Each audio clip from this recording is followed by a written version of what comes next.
ഏറെ അഭിമാനത്തോടെയും അതിലേറെ സന്തോഷത്തോടെയുമാണ് ഈ ചടങ്ങിൽ ഇന്ന് ഇവിടെ പങ്കെടുക്കുന്നത്. ഇവിടേക്ക് കയറി വരുമ്പോൾ നിങ്ങളുടെ മുഖം കാണുമ്പോൾ എനിക്ക് എൻ്റെ വിദ്യാഭ്യാസ കാലഘട്ടത്തെക്കുറിച്ചൊക്കെയാണ് ഓർമ്മ വരുന്നത്. സ്വാഗത പ്രാസംഗികൻ CEO നിങ്ങളോട് പറഞ്ഞു, നിയമത്തെക്കുറിച്ചും കോടതിയെക്കുറിച്ചും എല്ലാം വിശദമായിട്ട് ന്യായാധിപൻ വന്നിട്ടുണ്ട്, ന്യായാധിപൻ പറയുമെന്ന്.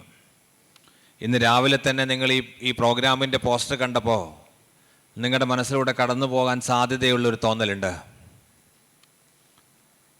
ഈ ക്രിസ്മസ് വെക്കേഷനിൽ കിട്ടിയ ഒരു ഞായറാഴ്ച ഒരു ക്യാമ്പെന്നും പറഞ്ഞ് നമ്മൾ കേൾക്കാൻ പോകുന്നത് നിയമത്തെക്കുറിച്ചും നിയമത്തിൻ്റെ അഭിഭാഷകനെക്കുറിച്ചും ന്യായാധിപനെക്കുറിച്ചുമാണ്. സ്വല്പമൊക്കെ ബോറിംഗ് ആയ ഒരു സബ്ജക്റ്റ് കേൾക്കാനാണല്ലോ പോകുന്നത് എന്ന തോന്നൽ ഒരു പക്ഷേ നിങ്ങളുടെ മനസ്സിലൂടെ കടന്നു പോകാൻ സാധ്യതയുണ്ട്. ഞാൻ നിങ്ങളെ കുറ്റപ്പെടുത്തുകയില്ല, കാരണം ഇത് തന്നെയാണ് എൻ്റെയും മനസ്സിലൂടെ കടന്നു പോയത്. ശാന്തസുന്ദരമായ കോഴിക്കോട് സെൻറ് ജോസഫ് ദേവഗിരിയുടെ ക്യാമ്പസിൽ നിന്നും പഠിച്ചുകൊണ്ടിരിക്കുമ്പോൾ അവിചാരിതമായിട്ട് ഞാൻ കോഴിക്കോട് ലോ കോളേജിൻ്റെ പ്രക്ഷുബ്ധമായ ക്യാമ്പസിലേക്ക് പറിച്ചു നടപ്പെടുന്നുണ്ട്. അങ്ങനെ ഞാൻ ആദ്യത്തെ ക്ലാസ് ഇൻഡക്ഷൻ പ്രോഗ്രാമൊക്കെ കേൾക്കുന്നുണ്ട്. നാട്ടുമ്പുറത്തുകാരനാണ് ഞാൻ. സർക്കാർ സ്കൂളുകളിൽ മാത്രം പഠിക്കുകയും സർക്കാരിൻ്റെ സ്കോളർഷിപ്പോട് കൂടി മാത്രം പഠിക്കുകയും ചെയ്യുന്ന എല്ലാ സർക്കാരിൻ്റെ നന്മയും ഏറ്റുവാങ്ങിയിട്ട് പോകുന്ന ആളാണ് ഞാൻ. അതിനെക്കുറിച്ച് ഞാൻ പിന്നീട് പറയാം. അങ്ങനെ ലോ കോളേജിൽ വന്നിട്ട് നടന്നിട്ട് ഞാൻ ആദ്യത്തെ ക്ലാസ് കേൾക്കാൻ വേണ്ടി ഇൻഡക്ഷൻ പ്രോഗ്രാം എന്നൊക്കെ പറയും മോമന പേരിൽ നാട്ടുമ്പുറത്തുനിന്ന് മലയാളം മീഡിയം സ്കൂളിൽ നിന്നൊക്കെ പഠിച്ചു വരുന്നൊരു സാധാരണക്കാരൻ പയ്യൻ ഈ ക്ലാസ് കേട്ടിട്ട് ഞാൻ ഈ സെൻറ് ജോസഫ് ദേവഗിരിയുടെ പാരമ്പര്യം വെച്ചിട്ട് ആദ്യത്തെ ക്ലാസ് കഴിഞ്ഞിട്ട് ഇൻഡക്ഷൻ പ്രോഗ്രാം കഴിഞ്ഞിട്ട് ഞാൻ കോഴിക്കോട് ലോ കോളേജിൻ്റെ ഗവൺമെൻറ് ലോ കോളേജിൻ്റെ ലൈബ്രറി എവിടെയാണെന്ന് തിരയുന്നുണ്ട്. അപ്പോൾ ഒരു പക്ഷേ നിങ്ങൾക്ക് സംശയം ഉണ്ടാവും, ലൈബ്രറിയിൽ ചെന്നിട്ട് ഒന്നിച്ചങ്ങ് പുസ്തകം നിയമം അങ്ങ് പഠിച്ചു കളയാമെന്ന വ്യാമോഹത്തോടെയുള്ള തെരച്ചിലാണെന്ന്.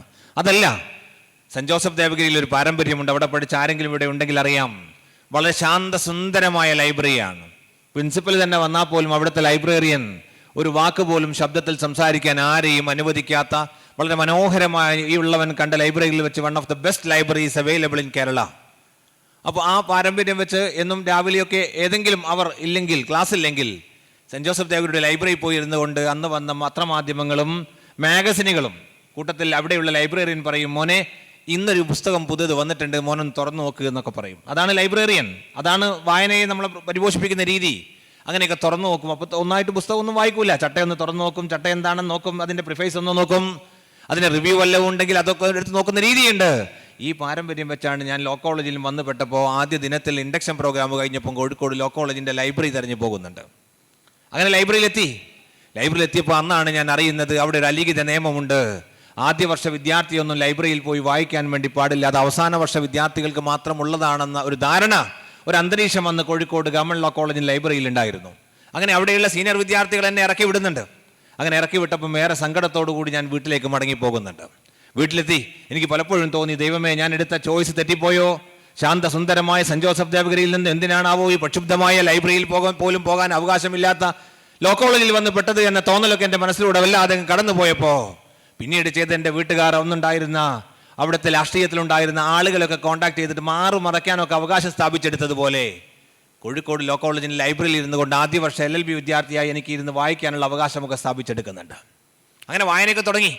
ഈ നിയമപുസ്തകത്തിന് പ്രത്യേകതയുണ്ട്, നിങ്ങൾ എപ്പോഴെങ്കിലുമൊക്കെ തുറന്നു നോക്കിയിട്ടുണ്ടെങ്കിൽ അറിയാം. നിങ്ങളുടെ എന്താ പറയുക, EVS പഠിക്കുന്നുണ്ടാവും, ഭരണഘടനയെക്കുറിച്ചൊക്കെ സംസാരിക്കുന്നുണ്ടാവും. നിങ്ങൾ ഈ പുസ്തകം ഒന്നും കണ്ടു പേടിക്കണം. ഞാൻ എൻ്റെ വാക്ക് വേഗം നിർത്തൂട്ടാ. നിങ്ങൾക്ക് എപ്പോഴെങ്കിലും ബോറടിക്കുന്നുണ്ടെങ്കിൽ നിങ്ങൾ അപ്പോൾ രണ്ടാൾ ഇവിടുന്ന് എഴുന്നേറ്റ് പോയാൽ മതി, അപ്പം ഞാൻ നിർത്തും. ഞാൻ കരാറൊന്നും എടുത്ത് വന്ന ആളല്ല, എനിക്കതിൽ തികഞ്ഞ ബോധ്യമുണ്ട്.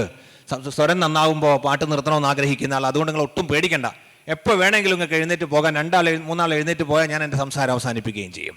അങ്ങനെ നിയമപുസ്തകം വായിക്കാൻ വേണ്ടി തുടങ്ങി. ഈ നിയമപുസ്തകത്തിന് പ്രത്യേകതയുണ്ട്. എന്താ വെച്ചാൽ we are following Latin system. There are several Latin terminologies in statute book. ഒരുപാട് ലാറ്റിൻ ടെർമിനോളജി ഒക്കെ അതിലുണ്ട്.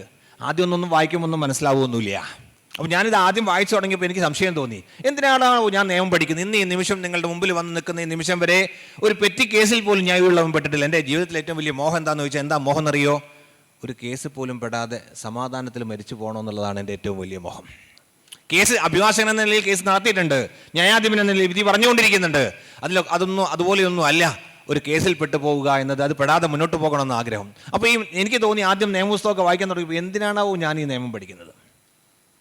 ആർക്കും ഒരു ഉപകാരവും ചെയ്തിട്ടില്ലെങ്കിൽ ആരും ഉപദ്രവിക്കാറില്ല, ഒറ്റ കുറ്റകൃത്യത്തിലും പെട്ടിട്ടില്ല, പിന്നെ എന്തിന് ഞാൻ നിയമം പഠിക്കണമെന്ന തോന്നലൊക്കെ എൻ്റെ മനസ്സിലൂടെ കടന്നു പോയിട്ടുണ്ട്. ആദ്യമൊക്കെ അങ്ങനെ തോന്നി. പിന്നീട് ഞാനിത് പയ്യെ അത് വായിക്കാൻ വേണ്ടി തുടങ്ങി. നിയമത്തിലെ സ്റ്റാറ്റ്യൂട്ടിൽ ചില ടെർമിനോളജി ഒന്നും അതൊന്നും മനസ്സിലാവില്ല. അപ്പോൾ എന്ത് ചെയ്യും, ഞാൻ പെൻസിൽ എടുത്തിട്ട് ഡിക്ഷണറി എടുത്തിട്ട് അതിൻ്റെ മലയാളമൊക്കെ എഴുതി വെക്കും. അങ്ങനെയൊക്കെ വായന തുടങ്ങി പിന്നെ പോയപ്പോൾ എനിക്ക് തോന്നി, ഇപ്പോൾ എന്നോട് ആരും ചോദിക്കുക നിയമം എന്ന വിഷയം എങ്ങനെയുണ്ടെന്ന് ചോദിച്ചാൽ ഞാൻ എന്താ പറയാന്നറിയോ? The most powerful subject in the world is law. ഞാൻ എന്താ നിങ്ങൾക്ക് ഒറ്റ വാക്കിൽ പെട്ടെന്ന് ഞാൻ പറഞ്ഞ് നിങ്ങൾക്ക് അവസാനിപ്പിച്ചു തരാം.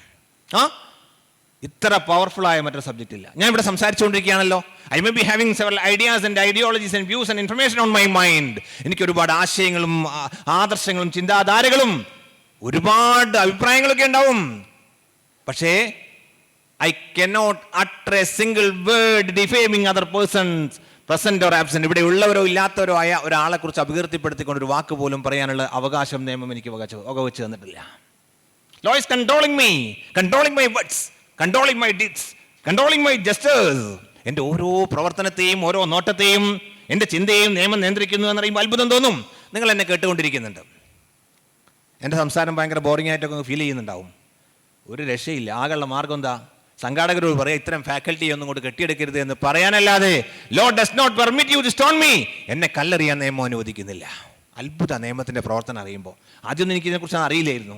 ഇപ്പം ആരും ഞാൻ ചോദിച്ചാൽ ഞാൻ പറയും അതിൻ്റെ അർത്ഥം നിയമം മാത്രമാണ് ഏറ്റവും നല്ല വിഷയം എന്ന അഭിപ്രായമൊന്നും എനിക്കില്ല, മറ്റെല്ലാ പ്രൊഫഷനെ പോലെയും. പക്ഷേ നിയമത്തിനൊരു വലിയ പങ്കുണ്ട്. ഞാൻ പറഞ്ഞുതരാം. നമ്മൾ ആധുനിക ഉപഭോഗ സംസ്കാരമൊക്കെ നമ്മളെ പഠിപ്പിച്ചു വെച്ചിരിക്കുന്നു. പിറന്നു വീഴാൻ പോകുന്ന കുഞ്ഞ് പെണ്ണാണെങ്കിൽ ഭാരമാണ്, ശാപമാണ് എന്നൊക്കെ. We invented several diagnostic techniques. ഒരുപാട് രോഗനിർണയ മാർഗങ്ങളൊക്കെ നമ്മൾ കണ്ടുപിടിച്ചു. അതിന്റെ ഭാഗമായിട്ട് we invented scanning system. Scanning സിസ്റ്റവും നമ്മൾ കണ്ടുപിടിച്ചു. നമ്മളെല്ലാ പരിപാടി എന്താ ചെയ്യാറിയാ? We started using it. Soon after that we will start misusing it. നമ്മൾ ആദ്യം അത് ഉപയോഗിക്കാൻ വേണ്ടി തുടങ്ങും. പിന്നെ ഉടനെ തന്നെ അതെങ്ങനെ മിസ്യൂസ് ചെയ്യാന്നുള്ള റിസർച്ചാണല്ലോ നമ്മുടെ പരിപാടി. അതിന്റെ ഭാഗമായിട്ട് we started using these diagnostic techniques in order to identify the nature of the fetus in the womb of a mother. അമ്മയുടെ ഗർഭപാത്രത്തിലിരിക്കുന്ന ഭ്രൂണം ആണാണോ പെണ്ണാണോ എന്ന് തിരിച്ചറിയാൻ വേണ്ടിയിട്ട് നമ്മൾ സ്കാനിങ് സംവിധാനത്ത് ഉപയോഗിക്കാൻ വേണ്ടി തുടങ്ങി. നമ്മുടെ ഉപഭോഗ സംസ്കാരം നമ്മൾ പറഞ്ഞു വരിച്ചിട്ടുണ്ട്. എന്താ അറിയോ? പിറന്ന് വീഴാൻ പോകുന്ന കുഞ്ഞ് പെണ്ണാണെങ്കിൽ ഭാരമാണ്, ശാപമാണെന്നൊക്കെ തെറ്റായ ധാരണ നമ്മുടെ കയ്യിലുണ്ട്. അപ്പം നമ്മൾ പെണ്ണാണെന്ന് അറിഞ്ഞാൽ കൊന്നുകളയുന്ന സാഹചര്യമുണ്ട്. എന്നെ ഈ ലോകത്ത് അത്ഭുതപ്പെടുത്തിയ പീസ് ഓഫ് ലെജിസ്ലേഷൻ. അപ്പോൾ ഈ സാഹചര്യം വല്ലാതെ വന്നപ്പോൾ ഇന്ത്യൻ പാർലമെന്റിന് തോന്നി മനുഷ്യ കുലം തന്നെ ഇല്ലാതെയായി പോകുമെന്ന് തോന്നിയപ്പോൾ ഇന്ത്യൻ പാർലമെന്റ് ഒരു നിയമനിർമ്മാണം പാസ്സാക്കിയ ആ നിയമനിർമ്മാണത്തിന്റെ പേരാണ് prenatal diagnostic techniques prevention and control act എന്ന പേരിൽ ഒരു നിയമനിർമ്മാണം ഉണ്ടാക്കി. എന്നെ അത്ഭുതപ്പെടുത്തിയ പീസ് ഓഫ് ലെജിസ്ലേഷൻ ആ ലോകത്ത്. എനിക്ക് മനസ്സിലാക്കാം, എൻ്റെ അടുത്ത വീട്ടിലെ കുമാരൻകുട്ടി വന്നിട്ട് അല്ലെങ്കിൽ ഇസ്മായിൽ വന്നിട്ട് അല്ലെങ്കിൽ ജോർജ് കുട്ടി വന്നിട്ട് എന്നെ ആക്രമിക്കുന്നതിന് നിയമം ഉണ്ടാക്കുന്നത് എനിക്ക് മനസ്സിലാവും. അമ്മയുടെ ഗർഭപാത്രത്തിലിരിക്കുന്ന ഭ്രൂണത്തെ അമ്മയോ അച്ഛനോ സ്കാനിങ് നടത്തിയിട്ട് കൊന്നുകളയുന്നതിന് അമ്മയെയും അച്ഛനെയും മാതാവിനെയും പിതാവിനെയും തടയുന്ന നിയമത്തെ എനിക്ക് ഇപ്പോഴും മനസ്സിലായിട്ടില്ല. ഈ ഭ്രൂണത്തിന് കാരണക്കാരായിരിക്കുന്ന അച്ഛനോടും അമ്മയോടും പറയാ, നിങ്ങളെങ്ങാനും നിന്റെ ഗർഭപാത്രത്തിരിക്കുന്ന ഭ്രൂണം ആണാണോ പെണ്ണാണോ എന്ന് തിരിച്ചറിയാൻ സ്കാനിങ് സംവിധാനം എങ്ങാനും ഉപയോഗിച്ച പിടിച്ച് ജയിലിൽ ഇടുമെടി എന്ന് പറയുന്ന നിയമം. ആക്ച്വലി ഈ നിയമം ആരെയാണ് സംരക്ഷിക്കുന്നത്? അമ്മയുടെ ഗർഭപാത്രത്തിലെ ഭ്രൂണത്തെയാണ്. That piece of legislation is protecting the fetus in the womb of a mother. അമ്മയുടെ ഗർഭപാത്രത്തിലെ ഭ്രൂണത്തെയാണ് സംരക്ഷിക്കുന്നത്. ഇത് നമ്മൾ നിയമലംഘനം കുഞ്ഞുങ്ങോട്ട് പിറന്ന് വീണിട്ടില്ലട്ടാ. ഭ്രൂണത്തുമ്പോൾ തുടങ്ങുക നമ്മളെ ഏർപ്പാട്. മനസ്സിലായില്ലേ? ഭ്രൂണത്തെ കൊന്നുകൊണ്ടാണ് നമ്മുടെ നിയമലംഘനം തുടങ്ങുന്നത്. അങ്ങനെ ഈ 10 മാസം പൂർത്തിയാകുമ്പം വല്ലാത്ത സംഗീതാത്മകമായ കാവ്യാത്മകമായ വല്ലാത്തൊരു നിമിഷമുണ്ട്. മുമ്പിലുള്ള ലോകത്തുള്ള എല്ലാവരും ചിരിക്കുകയും പിറന്നു വീഴുന്ന കുഞ്ഞു മാത്രം കരയുകയും ചെയ്യുന്ന വല്ലാത്ത സംഗീതാത്മകമായ നിമിഷമുണ്ട്. അമ്മയുടെ ഗർഭപാത്രത്തിൽ നിന്ന് ഈ കുഞ്ഞു പുറത്തേക്ക് വരും. അപ്പം നമ്മുടെ നിയമ സംവിധാനം ബോറടിക്കുന്നുണ്ടാ? എൻ്റെ ഏത് ട്യൂണിലും പോകൂട്ടാ. മനസ്സിലായോ? ലോ കോളേജിൽ എടുക്കുന്ന സ്റ്റൈലിൽ വേണം അങ്ങനെ പോവാ, സാധാരണക്കാരൻ സ്റ്റൈലിൽ പോകണേ അങ്ങനെ പോവാ. ഈ ബോറടിക്കുന്നതിന് അപ്പം എന്നോട് പറയണം. കാരണം എന്താ അറിയോ? ഇവിടെ ഇരിക്കുന്ന ആളുകളുണ്ടല്ലോ, ടൈം വളരെ പ്രധാനപ്പെട്ടതാണ്. എനിക്ക് എത്രത്തോളം സമയം പ്രധാനപ്പെട്ടതാണോ അതുപോലെ പ്രധാനപ്പെട്ടതാണ് നിങ്ങളുടെ സമയം. നിങ്ങളിവിടെ 100 ആൾ ഇരിക്കുന്നുണ്ടെങ്കിൽ 1 മണിക്കൂറാണ് ഞാൻ സംസാരിക്കുന്നതെങ്കിൽ നമ്മുടെ രാജ്യത്തിൻ്റെ നമ്മുടെ ലോകത്തിൻ്റെ 100 മണിക്കൂർ എന്ന് പറയുന്ന വളരെ വിലപ്പെട്ട വിഭവമാണ് നമ്മൾ ഉപയോഗിച്ചുകൊണ്ടിരിക്കുന്നത്.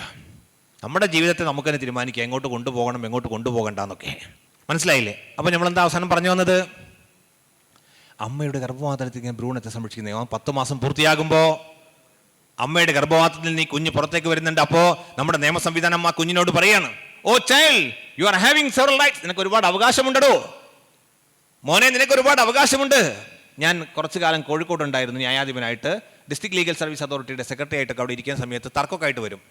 അതിലൊരു ഭാര്യയും ഭർത്താവും തർക്കം വന്നു. എന്താണെന്നറിയോ? തർക്കമായിട്ടൊക്കെ വന്നു. തർക്കം വന്നപ്പോൾ എന്താ സംഗതി വെച്ചാൽ, ഈ കല്യാണം കഴിക്കുമ്പോൾ വലിയ ആവേശമാണ്. പിന്നെ തർക്കമായി, പ്രശ്നമായി, ഈ കുഞ്ഞ് പിറന്നു. അന്നപ്പോൾ ഭർത്താവ് ഭാര്യയ്ക്ക് ഒരു പണി കൊടുക്കാൻ വേണ്ടി എന്ത് ചെയ്തറിയോ? 15 ദിവസം മാത്രം പ്രായമായ കുഞ്ഞിനെ എടുത്തിട്ട് ഈ ഭർത്താവ് പോയി കളയുന്നുണ്ട്, മുലയൂട്ടൽ കൊടുക്കാതെ. ഈ മാതാവ് തർക്കമായിട്ട് വന്നപ്പോൾ പിതാവിനെ വിളിച്ചു വരുത്തി സംസാരിക്കുകയാണ്. ഒരുപാട് കാര്യങ്ങൾ അങ്ങോട്ടും ഇങ്ങോട്ടും പറയാനുണ്ട്. അപ്പോൾ ഇവിടെ ഈ കുഞ്ഞിന് മുലയൂട്ടൽ കിട്ടാനുള്ള അവകാശമുണ്ട്. Right to get breast feeding, മുലയൂട്ടൽ കിട്ടാനുള്ള അവകാശമുണ്ട്. അതിനെക്കുറിച്ച് സംസാരിക്കുന്ന നിയമനിർമ്മാണം നമ്മുടെ നാട്ടിലുണ്ട്. ജുവനൈൽ ജസ്റ്റിസ് നിയമം എന്ന പേരിൽ. നിങ്ങൾ അതിൻ്റെ പേരിനെ കുറിച്ചൊന്നും ഓർക്കണ്ട, ഇങ്ങനെയൊക്കെ നിയമം ഉണ്ടെന്ന് മാത്രം മനസ്സിലാക്കിയാൽ മതി. ഞാൻ ബോധപൂർവമാണ് അധികം ടെർമിനോളജി ഒന്നും പറയാതെ പോകുന്നത്. അപ്പോൾ right to get breast feeding അത് പ്രൊട്ടക്റ്റ് ചെയ്യാണ് കുഞ്ഞിൻ്റെ മുലയൂട്ടൽ കിട്ടാനുള്ള അവകാശം. ഇപ്പോൾ ചില ആൾക്കൊരു ധാരണയുണ്ട്, മുലയൂട്ടൽ കൊടുത്താൽ ഭംഗി നഷ്ടപ്പെട്ടു പോകുന്നൊക്കെ. നമ്മൾ ഭോഗ ലോകത്താണല്ലോ ഉള്ളത്.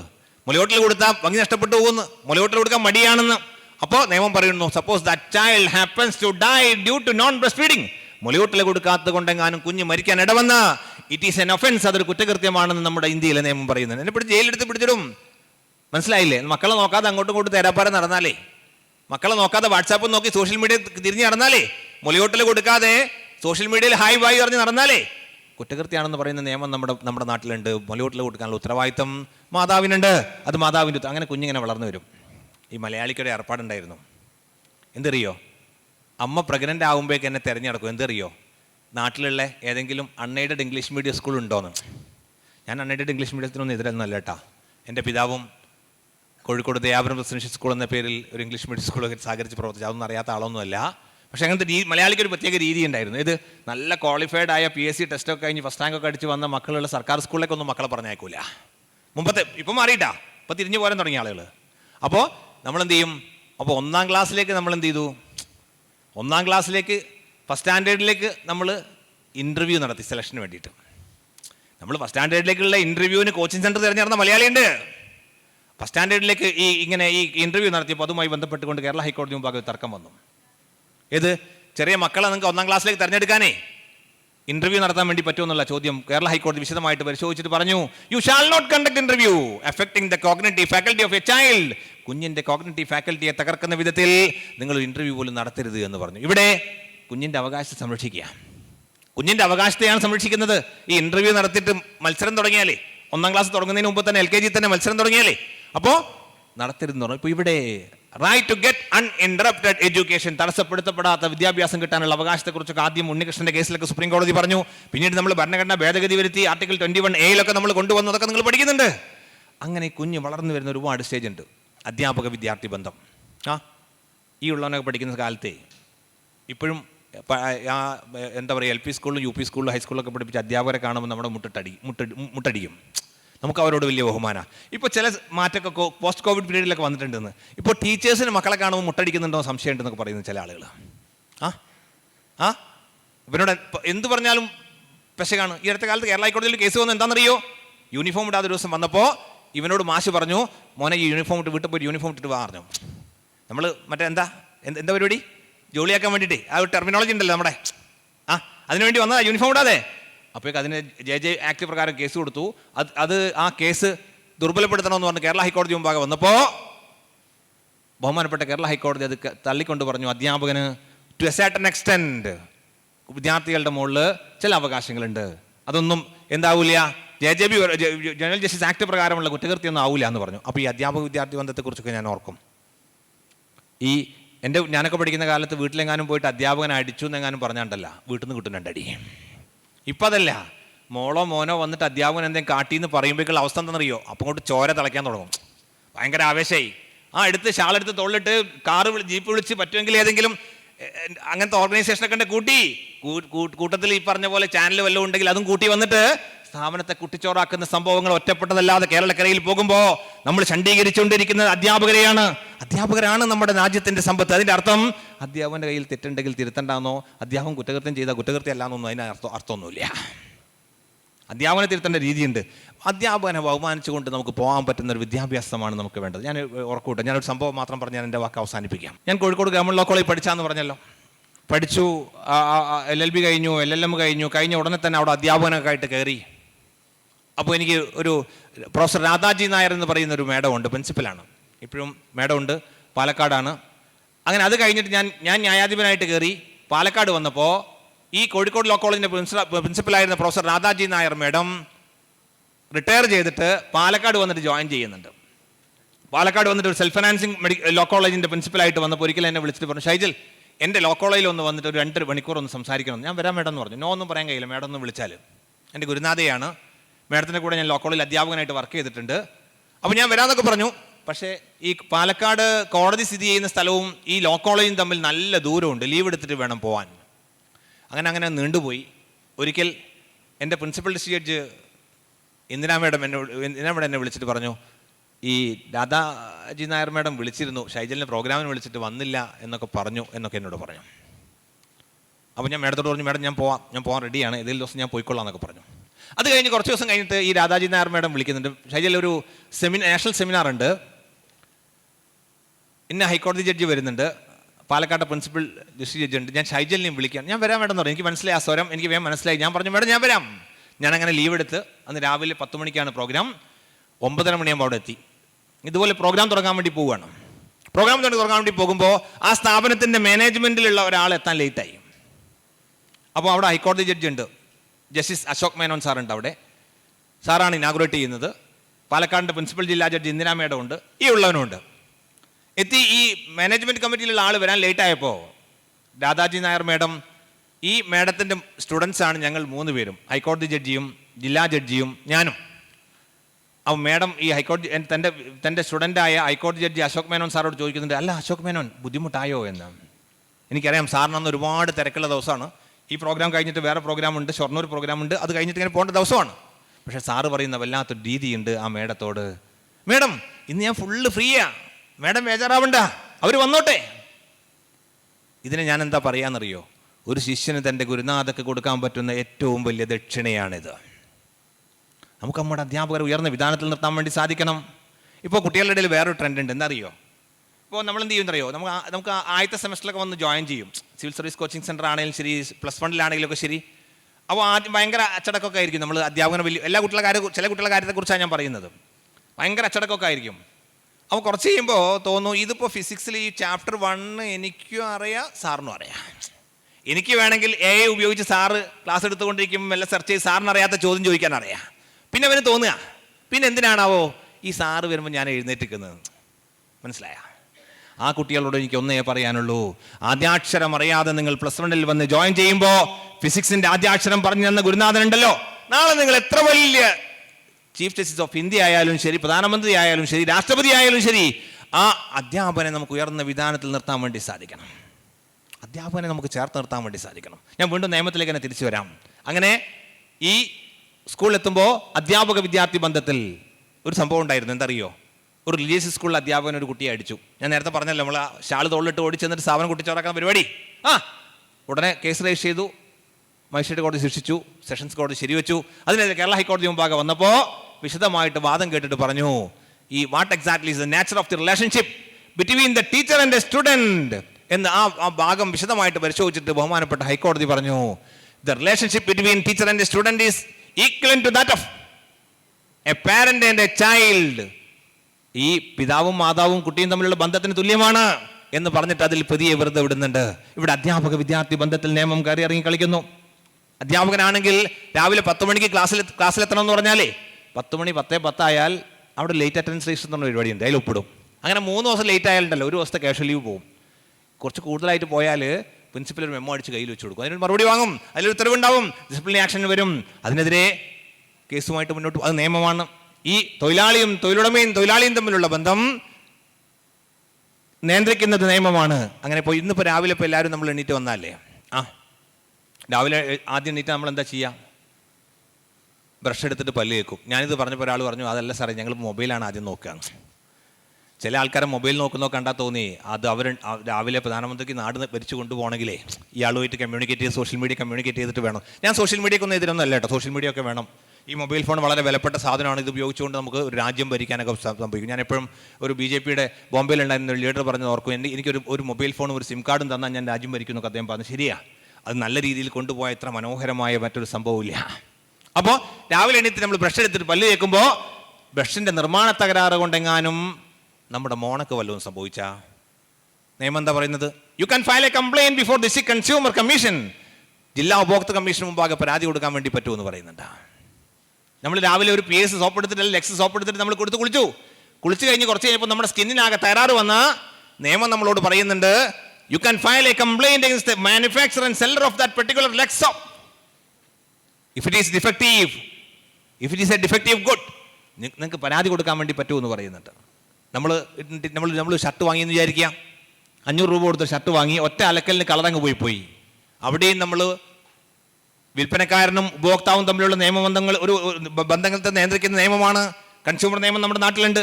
അനങ്ങിയ നിയമമാണ്. വാഹനം തട്ടിയ നിയമം, പാസ്പോർട്ട് എടുക്കണമെങ്കിൽ നിയമം, കോവിഡ് വന്നാൽ മാസ്ക് ഇടണമെന്ന് പറയുന്ന നിയമം, ക്ലാസ്സിൽ സമയത്ത് എത്തണമെന്ന് പറയുന്ന നിയമം, നമുക്ക് അറ്റൻഡൻസ് കൃത്യമായിട്ടില്ലെങ്കിൽ കണ്ടോണേഷൻ വരുമെന്ന് പറയുന്ന നിയമം, റിട്ടൻഷൻ വരുമെന്ന് പറയുന്ന നിയമം. നമ്മുടെ ജീവിതത്തിൽ അങ്ങോളം ഇങ്ങോളം കയറി ഇറങ്ങി കളിക്കുന്ന അത്ഭുതകരമായ പ്രതിഭാസമാണ് നിയമം. അങ്ങനെ 18 വയസ്സ് പൂർത്തിയായാൽ, 21 വയസ്സ് പൂർത്തിയായാൽ വേറെ ഏർപ്പാടുണ്ടല്ലോ, അപ്പോൾ തന്നെ കല്യാണം കഴിക്കണം എന്നല്ല കേട്ടാ, നിയമം അനുവദിക്കുന്നുണ്ട് കല്യാണം കഴിക്കാൻ വേണ്ടി പറ്റും എന്നൊക്കെ പറഞ്ഞിട്ട്. ആ വൈവാഹിക ബന്ധത്തെ നിയമം നിയന്ത്രിക്കുന്ന പറയുമ്പോൾ അത്ഭുതം തോന്നും. ഇപ്പോൾ ഞാൻ ഇവിടെ സംസാരിച്ചുകൊണ്ടിരിക്കുമ്പോൾ ഒരു കുട്ടിക്ക് തോന്നി, ഈ അമേരിക്കയിൽ സംഭവം ഉണ്ടായിരുന്നു, ഒരു പയ്യനെടുത്തിട്ട് വെടിവെച്ച് തള്ളിയിട്ട് ഈ പ്രാസംഗികനെ കൊണ്ട് സഹിക്കാൻ പറ്റില്ല, തോക്കെടുത്ത് വെടിവെച്ച് വിചാരിക്കാം, ഐ ആം ഷോട്ട് ഡെഡ്. എനിക്ക് തോന്നുന്നത് പെരിന്തൽമണ്ണ പോലീസ് സ്റ്റേഷൻ ലിമിറ്റാന്ന് തോന്നുന്നുണ്ട്. ഉടനെ തന്നെ ഇവിടുത്തെ സംഘാടകർ എന്ത് ചെയ്യുന്നറിയോ, പെരിന്തൽമണ്ണ പോലീസ് സ്റ്റേഷനിൽ വിളിച്ച് പറയും. അപ്പോഴേക്കും നമ്മുടെ criminal law will be set in motion. എങ്ങനെ? ഒരു first information report, statement record ചെയ്തിട്ട് FIR അങ്ങ് രജിസ്റ്റർ. FIR കേട്ടിട്ടുണ്ടാവുമല്ലോ അല്ലേ? FIR കേട്ടിട്ടുണ്ടാവും. അത് സിനിമ ഉള്ളതുകൊണ്ട് വേഗം കേൾക്കാൻ സാധ്യതയുണ്ട്. അപ്പോൾ FIR എന്ത് ചെയ്യും? രജിസ്റ്റർ ചെയ്യും. പിന്നെ ഇൻവെസ്റ്റിഗേറ്റിംഗ് ഓഫീസർ ഇവിടെ വന്നിട്ട് എൻ്റെ ബോഡി എടുത്തിട്ട് എന്ത് കൊണ്ടുപോകും? ഒന്നുകിൽ MES മെഡിക്കൽ കോളേജിലേക്ക് അല്ലെങ്കിൽ മഞ്ചേരി മെഡിക്കൽ കോളേജിലേക്ക് എൻ്റെ ബോഡി കൊണ്ടുപോകും. അവിടെ കൊണ്ടുപോയിട്ട് എൻ്റെ ഡെത്ത് കൺഫേം ചെയ്യും. അപ്പോൾ ഒരു സർട്ടിഫിക്കറ്റ് കിട്ടും. എന്താ? ഡെത്ത് സർട്ടിഫിക്കറ്റ് കിട്ടും. അപ്പോൾ അവിടുന്ന് പോസ്റ്റ്മോർട്ടം ഒക്കെ ചെയ്യും. അപ്പോൾ പോസ്റ്റ്മോർട്ടത്തിന് സർട്ടിഫിക്കറ്റ് കിട്ടും. പിന്നെ ഇവിടെ വന്നിട്ട് ഈ പരിപാടി പങ്കെടുക്കുന്ന CEO ചോദിക്കുന്ന എന്താ പ്രോഗ്രാമെന്ന്. വൈകിട്ട് എന്താ പരിപാടി എന്ന് ചോദിച്ചാൽ മരുന്ന് എന്താ പരിപാടി എന്ന് ചോദിക്കും. 10 മണിക്ക് പിന്നൊരു പ്രോഗ്രാം ഇവിടെ ഉണ്ടായിരുന്നു, അതിൽ ജഡ്ജിനെ വിളിച്ചിട്ടുണ്ടായിരുന്നു. ജഡ്ജി സംസാരിച്ചുകൊണ്ടിരിക്കുമ്പോൾ പെട്ടെന്ന് ഞാൻ വെടിവെച്ച് കേട്ട് മുമ്പോട്ട് നോക്കുമ്പോൾ ബാക്കിലിരിക്കുന്ന 3 കുട്ടികളിൽ ആരോ ആണ് വെടിവെച്ചത് എന്ന് തോന്നുന്നത്. അപ്പോൾ 4 ആൾ അവിടെ ഇരിക്കുന്നുണ്ട്. ആ 4 പേരെയും പോലീസ് കൂട്ടിക്കൊണ്ടുപോകും. കൂട്ടിക്കൊണ്ടുപോയി ചോദിക്കും, കണ്ടുപിടിക്കണമല്ലോ. അപ്പം മനസ്സിലാവും. പിന്നെ മലയാളിക്ക് ഒരു പ്രത്യേകത ഉണ്ട്, വേഗം തടി ചെയ്യും. എത്ര അടുത്ത സുഹൃത്താണെങ്കിലും വേഗം പറയും ഇയാളാ സാറേ എന്ന് പറയും. മനസ്സിലായോ? അത് വേഗം ഇയാളാ സാറേ എന്ന് പറയും. എത്ര ക്ലോസ് ഫ്രണ്ട് ആണെങ്കിലും. എന്നിട്ട് മറ്റുള്ള രക്ഷപ്പെട്ട് ഇയാളെ അവൻ പോലീസ് എന്ത് ചെയ്യും? ക്രൈം രജിസ്റ്റർ ചെയ്ത് ഇയാളാക്കി പ്രതി ചേർക്കും. പ്രതി ചേർത്തിട്ട് പിന്നെ പരിപാടി എന്താണെന്നറിയോ? ഞാൻ മരിച്ചു എന്നുള്ളത് കാണിക്കാൻ, കൊല്ലപ്പെട്ടു എന്ന് കാണിക്കാൻ എന്തൊക്കെ രേഖയുണ്ട്? ഡെത്ത് സർട്ടിഫിക്കറ്റ് ഉണ്ട്, പോസ്റ്റ്മോർട്ടം സർട്ടിഫിക്കറ്റ് ഉണ്ട്. അത് മതി. ഈ മരണ കാരണം കാണിക്കാൻ എന്തുണ്ട്? പോസ്റ്റ്മോർട്ടം സർട്ടിഫിക്കറ്റ് ഉണ്ട്. ആ പോസ്റ്റ്മോർട്ടം സർട്ടിഫിക്കറ്റ് ഡോക്ടർ കീറി തുറന്നു നോക്കിയിട്ട് പറഞ്ഞിട്ടുണ്ടാവും ഇത്ര സൈസിലുള്ള ഉണ്ട. മനസ്സിലായ? ഉണ്ടാന്ന് പറഞ്ഞാൽ മനസ്സിലായില്ലേ? അത് വന്നിട്ടുണ്ട് എന്നൊക്കെ പറഞ്ഞു. അതെടുത്തിട്ടുണ്ടാവും. അത് FSലേക്ക് അയക്കും. അപ്പോൾ ഈ പ്രതിനെ മെല്ലെ ആക്കിയാൽ അദ്ദേഹത്തെ മെല്ലെ നോക്കിയാൽ അദ്ദേഹം എന്ത് ചെയ്തിട്ടുണ്ടാവും? ഈ വെടിവെച്ച ശേഷം എല്ലാവരും കാണാൻ ജനലിൽ കൂടി താഴെ ഇട്ടുണ്ടോ തോക്ക്. അപ്പോൾ ഇയാൾ ചോദ്യം ചെയ്യുമ്പോൾ ഇയാൾ പറയും, ഇയാളെ മെല്ലെ കൂട്ടിക്കൊണ്ടുപോയിട്ട് ആ തോക്ക് മെല്ലെ അവിടെ നിന്ന് റിക്കവർ ചെയ്യും. അതൊക്കെ സാങ്കേതിക വാക്കുകളാട്ടോ, അതൊന്നും ഓർക്കേണ്ട. തോക്ക് മെല്ലെ അവിടെ നിന്ന് എടുക്കും. എന്നെ കൊല്ലാൻ ഉപയോഗിച്ച് തോക്കെടുക്കും.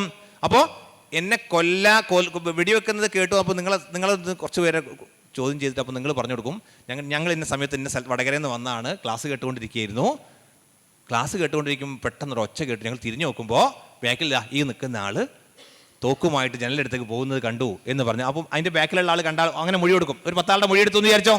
ആ മൊഴികളൊക്കെ ശേഖരിച്ച്, ഡെത്ത് സർട്ടിഫിക്കറ്റ് ശേഖരിച്ച്, പോസ്റ്റ്മോർട്ടം സർട്ടിഫിക്കറ്റ് ശേഖരിച്ച്, ഉണ്ട നമ്മൾ FSലേക്ക് അയച്ചു. അതിനുള്ള ലിസ്റ്റ് വന്നു. ഈ ഉണ്ട പിന്നെ ഈ തോക്കെടുക്കല്ലോ. അപ്പോൾ തോക്കിന് അതിനൊരു സൈസൊക്കെ ഉണ്ട്. മനസ്സിലായ? അതും FSലേക്ക് അയച്ചു. അപ്പോൾ ആ വലുപ്പമുള്ള ഉണ്ട പോയത് ഈ തോക്കിൽ നിന്നാണെന്നും ഈ തോക്ക് റിക്കവർ ചെയ്തിരിക്കുന്നത് ഈ പ്രതിയുടെ സ്റ്റേറ്റ്മെന്റ് അടിസ്ഥാനത്തിലാണെന്നും കാണുകയും അതെടുത്ത് ശേഖരിച്ച്, തെളിവൊക്കെ ശേഖരിച്ച്, മൊഴിയൊക്കെ ശേഖരിച്ച് നമ്മൾ പറഞ്ഞൊരു വർത്താനുണ്ട്. അവസാനം കൊടുക്കുന്ന കടലാസിന് പറയുന്ന പേരെന്താ? കോടതിയിൽ കുറ്റപത്രം കൊടുക്കും, ഫൈനൽ റിപ്പോർട്ട് കൊടുക്കും. അത് കൊടുത്തു കഴിഞ്ഞാൽ അതിൻ്റെ ഇടയിൽ എന്ത് ചെയ്യും? ഈ പ്രതിയെ പോലീസ് അറസ്റ്റ് ചെയ്തിട്ട് കോടതി വീട്ടിൽ കൊണ്ടുപോകില്ല. 24 മണിക്കൂറിനുള്ളിൽ എന്ത് ചെയ്യണം? മജിസ്ട്രേറ്റ് മുമ്പാകെ കൊണ്ടുപോയി ഹാജരാക്കണം. Within 24 hours. മനസ്സിലായി? അറസ്റ്റ് രേഖപ്പെടുത്തി 24 മണിക്കൂറിനുള്ളിൽ കൊണ്ടുപോകണം. മജിസ്ട്രേറ്റ് കൊണ്ടുപോകും. അവിടെ നിന്ന് ജാമ്യം കൊടുക്കുകയോ കൊടുക്കാതിരിക്കുകയോ ചെയ്യാം. സാധാരണഗതിയിൽ മർഡർ കേസിൽ ജാമ്യം കൊടുക്കാറില്ല. ഇയാളെ റിമാൻഡ് ചെയ്യും. മജിസ്ട്രേറ്റിന് ഇയാളെയും കൂട്ടി വിട്ടു പോകാനും കഴിയില്ല കേട്ടാ. 2-3 ഓപ്ഷനേ ഉള്ളൂ. അതിലൊന്നെന്താ? മജിസ്ട്രേറ്റിന് ഇയാൾക്ക് ജാമ്യം കൊടുക്കാം. അതല്ലെങ്കിൽ ഇദ്ദേഹത്തെ ജുഡീഷ്യൽ കസ്റ്റഡിയിൽ വിടാം. ജുഡീഷ്യൽ കസ്റ്റഡി എന്ന് പറഞ്ഞാൽ എന്താ? ജയിലിലേക്ക് വിടുക. ജഡ്ജിക്ക് വീട്ടിൽ കൊണ്ടാൻ കഴിയില്ലല്ലോ, കോടതിൻ്റെ റൂമിലിട്ട് അടയ്ക്കാനും പറ്റില്ല. അതിനുള്ള പരിഹാരമാണ് ഇയാളെ നേരെ ജയിലിലേക്ക് വിടും. മനസ്സിലായ? 14 ദിവസത്തേക്ക് 2 വീക്സിനൊക്കെ അയച്ചു എന്നൊക്കെ പത്രത്തിലൊക്കെ വായിക്കാറില്ല നമ്മൾ. പത്രമൊക്കെ ഇടയ്ക്ക് വായിക്കുന്നത് നല്ല കേട്ടാ. നിങ്ങൾ നാളെ സിവിൽ സർവീസിലൊക്കെ ആയിട്ട് വരാൻ എനിക്ക് ഉറപ്പുണ്ട്, ഇവിടെ ഇരിക്കുന്ന മക്കളുണ്ടല്ലോ, ഈ മക്കൾ നാളത്തെ ഈ നാടിൻ്റെ സിവിൽ സർവീസ് ഓഫീസേഴ്സാണ്, IAS ഓഫീസേഴ്സാണ്, IPS ഓഫീസേഴ്സ്. നിങ്ങൾക്ക് ചിരിയൊക്കെ വരുന്നുണ്ടാവും, ഞാൻ കയറിയിട്ട് പറയാട്ടാ. നിങ്ങൾ ഉറപ്പിച്ച് വെച്ചോ, ഈ മക്കളിൽ ഉണ്ടാവും നാളത്തെ IAS ഓഫീസേഴ്സും IPS ഓഫീസേഴ്സും ന്യായാധിപന്മാരും. ഒരു തർക്കവും വേണ്ട. ഞാൻ തർക്കമുണ്ടെങ്കിൽ ഞാൻ ഒറ്റ കഥ മാത്രം പറയാം. ഇവിടെ തൊട്ടടുത്തേ എടവണ്ണപ്പാറ എന്നൊരു സ്ഥലമുണ്ട്. എടവണ്ണപ്പാറക്കാരെല്ലാം ഉണ്ട് അവിടെ? ഇല്ല. എടവണ്ണപ്പാറയിലൊരു മോനുണ്ടായിരുന്നു. ആ മോൻ്റെ കഥ അറിയോ? ഞാൻ FIRലേക്ക് വീണ്ടും തിരിച്ചു വരാട്ടാ, അതൊന്ന് കേട്ടോളൂ. ഈ മോനെ വീട്ടിൽ 5 മക്കളാണ്. ഈ മോൻ്റെ തായൻ 2 ചെറിയ മക്കളുണ്ട്, മുകളിലും 2 മക്കളുണ്ട്. പഠിക്കാനൊക്കെ ഭയങ്കര മോശമാണ്. ബാപ്പാക്ക് പിതാവിന് എന്ത് ചെയ്തു വെച്ചാൽ ഇത് വന്നു, അസുഖം വന്നു, ആട്ടിനെന്തൊരു അസുഖം വന്നു, വലിയ കച്ചവടം ചെയ്യാൻ പറ്റും. അപ്പോൾ എടവണ്ണപ്പാറ അങ്ങാടിയിൽ ഈ നമ്മുടെ ഇതിൽ കൊട്ട വെക്കുന്നൊരു കടയുണ്ടായിരുന്നു, അതെടുത്തു കൊടുക്കാൻ പറ്റുള്ളൂ. അപ്പോൾ ഈ മോൻ എന്ത് ചെയ്യുന്നറിയോ, രാവിലെ എന്നും രാവിലെ വരുമ്പോൾ ബാപ്പാൻ്റെ ഈ വിരലും പിടിച്ചിട്ട് ഇവനിങ്ങനെ എന്നും കടയിൽ വരും. കടയിൽ നിന്ന് സ്കൂളിൽ പോകും. അങ്ങനെ പണ്ടത്തെ കുറേ ഏർപ്പാട്, ഇപ്പോഴത്തെ മക്കൾ അങ്ങനെ ഒന്നും ചെയ്യാറില്ല. കടയിൽ പോവും, തിരിച്ചു വരും, ഉച്ചയ്ക്ക് ഇവിടെ വരും, ബാപ്പാനൊന്ന് കണ്ടു പോവും. അങ്ങനെ വൈകുന്നേരം ഇവിടെ കടയിൽ വന്നിട്ട് 8 മണിയാകുമ്പോൾ മടങ്ങി പോവുക. ഹോംവർക്കൊക്കെ ഇപ്പോൾ നടക്കില്ലട്ടത്, ഹോംവർക്കൊക്കെ ഒരുപാട് ചെയ്യാനുണ്ടാവും. നേരത്തെ നിന്ന് വീട്ടിലെത്തിയില്ലെങ്കിൽ നാളെ തീരുമാനമാവും, മനസ്സിലായ? അങ്ങനെ പോവും. അങ്ങനെ കൊണ്ടിരിക്കുമ്പോൾ എന്ത് സംഭവിച്ചു വെച്ചാൽ പെട്ടെന്ന് ഈ പിതാവ് അങ്ങ് മരിച്ചു പോകുന്നുണ്ട്. വീട്ടിൽ 5 മക്കളാണ്, മാതാവിന് ജോലിയില്ല, ഈ മോൻ 7ാം ക്ലാസ്സിലാണ് പഠിക്കുന്നത്. വല്ലാത്ത അന്തരീക്ഷം വരുന്നുണ്ട് ഒരു നേരത്തെ ഭക്ഷണത്തിന് വേണ്ടിയിട്ട്. എനിക്ക് ഉറപ്പുണ്ട് ഇവിടെ വന്ന് ആരെങ്കിലും ഒന്ന് ബ്രേക്ക്ഫാസ്റ്റ് കഴിക്കാതെ വന്നിട്ടുണ്ടാ? വീട്ടിലുണ്ടായിട്ടും കഴിക്കാതെ വന്ന ആൾക്കാരെ കുറിച്ചല്ല കേട്ടോ ഞാൻ ചോദിക്കുന്നത്. ഇന്ന് ന്യൂട്രലല്ലാത്തതുകൊണ്ട് കഴിക്കാതെ വന്ന ആൾക്കാരെ കുറിച്ചല്ല ഞാൻ ചോദിക്കുന്നത്, മനസ്സിലായ? ഇവിടെ വന്ന ആളുകൾ എത്ര പേര് തൊട്ടടുത്തിരിക്കുന്ന ആളോടൊന്ന് ചോദിച്ചിട്ടുണ്ട് ബ്രേക്ക്ഫാസ്റ്റ് കഴിച്ചിട്ടുണ്ടോന്ന്? ഇന്നലെ സോഷ്യൽ മീഡിയയിൽ വന്ന് എല്ലാം ഡിസ്കസ് ചെയ്തിട്ടുണ്ടാവും. ചോദിച്ചിട്ടുണ്ട് ആരെങ്കിലും? നമുക്ക് ചോദിക്കാൻ പറ്റണം കേട്ടാ. ഈ ഗ്യാങ്ങിലും ഉണ്ടാവും വീട്ടിൽ അന്തരീക്ഷം കൊണ്ട് ഭക്ഷണം കഴിക്കാതെ വന്ന ആളുകളുണ്ടാവും, ഞാൻ ഉറച്ചു വിശ്വസിക്കുന്നു. നമ്മുടെ ധാരണ എന്താണെന്നറിയോ, നമ്മൾ കൃത്യമായിട്ട് ഭക്ഷണം കഴിക്കുന്നുണ്ട്, അതുകൊണ്ട് ആർക്കും പ്രയാസമൊന്നും ഇല്ല എന്നൊക്കെ ഞാൻ അതിലേക്ക് ഞാൻ തിരിച്ചു വരാം. അപ്പോൾ ഈ മോൻ്റെ കാര്യത്തിലേക്ക് വരാം. 5 മക്കളാ. അപ്പോൾ ഈ പെട്ടെന്ന് പിതാവ് മരിച്ചപ്പോൾ 3 നേരത്തെ ഭക്ഷണത്തിന് വേണ്ടിയിട്ട് ഈ മാതാവ് വല്ലാതെ സങ്കടപ്പെടുന്നുണ്ട്. എന്ത് ചെയ്യാമെന്ന് ആലോചിക്കുന്നുണ്ട്. ഒരു മാർഗവും ഇല്ലാതെ വന്നപ്പോൾ ഈ മാതാവ് മുക്കം അനാഥശാലയെ കണ്ടുപിടിക്കുന്നുണ്ട്. അനാഥശാലയെ കൊണ്ടേയാക്കുന്നത് വിദ്യാഭ്യാസത്തിന് വേണ്ടി അല്ലേട്ടാ. എന്തിനാണെന്നറിയോ? ഈ 3 നേരത്തെ ഭക്ഷണം ഒന്ന് ഒപ്പിച്ചെടുക്കാൻ വേണ്ടിയിട്ട്. അങ്ങനെ ഈ മോനെയും കൊണ്ടിട്ട് ഈ മോൻ്റെ കീഴിലുള്ള 2 മക്കളെയും കൊണ്ടുപോയിട്ട് അനാഥശാലയിൽ ചെല്ലുന്ന മുക്കം അനാഥശാലയിൽ ചെന്ന് ചേർത്തി കൊണ്ടുപോരുന്നുണ്ട്. അവിടെ ചേർത്തി പോന്നു. നിങ്ങൾ ആലോചിച്ച് നോക്ക്, അതിലൊരു ചെറിയ കുട്ടിയുണ്ട്. ഈ 6 വയസ്സുള്ള മക്കളൊക്കെ ഈ ഹോസ്റ്റലിൽ കൊണ്ടുപോയി ആക്കിയിട്ട് തിരിച്ചു വരുന്നത് എങ്ങനെ ആലോചിച്ച് നോക്ക്. അപ്പോൾ ആ കുട്ടി മാതാവിൻ്റെ സാരിയുടെ കോന്തല പിടിച്ചുകൊണ്ട് കരയുന്നുണ്ട്. ഞാൻ നിങ്ങളുടെ കൂടെ വരികയാണ്, എനിക്ക് വീട്ടിലേക്ക് വരണം. അപ്പോൾ മാതാവ് സങ്കടം ഉള്ളിൽ അടക്കി പിടിച്ചുകൊണ്ട് ഇവിടെ നിൽക്കുന്നു പറയുന്നത്. മാതാവ് ഒരു തവണ ആലോചിച്ചു കൊണ്ടുപോയാലോ എന്ന്. പറ്റൂല, കാരണം വീട്ടിൽ പട്ടിണിയാണ്. അങ്ങനെ അവിടെ ആക്കുന്നുണ്ട്. അപ്പോൾ ഞാൻ ഈ പറഞ്ഞ മോനുണ്ടല്ലോ 7ാം ക്ലാസ് പഠിക്കുന്ന മോനെ അവിടെ ആക്കി. മോനെ എങ്ങനെയൊക്കെയോ അവിടെ നിന്ന് ഇരുവരി കൊണ്ടുകൊണ്ടിരിക്കുക.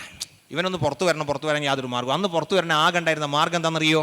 അനാഥശാലകളിൽ ഒന്നുകിൽ ക്വിസ് പ്രോഗ്രാമിന് പങ്കെടുക്കണം, അല്ലെങ്കിൽ പ്രസംഗ മത്സരത്തിന് പങ്കെടുത്തിട്ട് മത്സരിക്കാൻ വേണ്ടിയിട്ട് വരണം.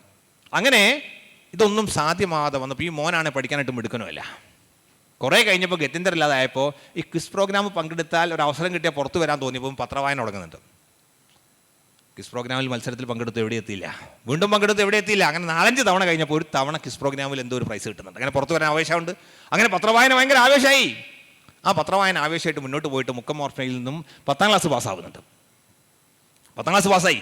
പിന്നെ ഈ മോൻ ചെയ്യാത്ത പണിയൊന്നുമില്ല കേട്ടാ, മനസ്സിലായില്ലേ?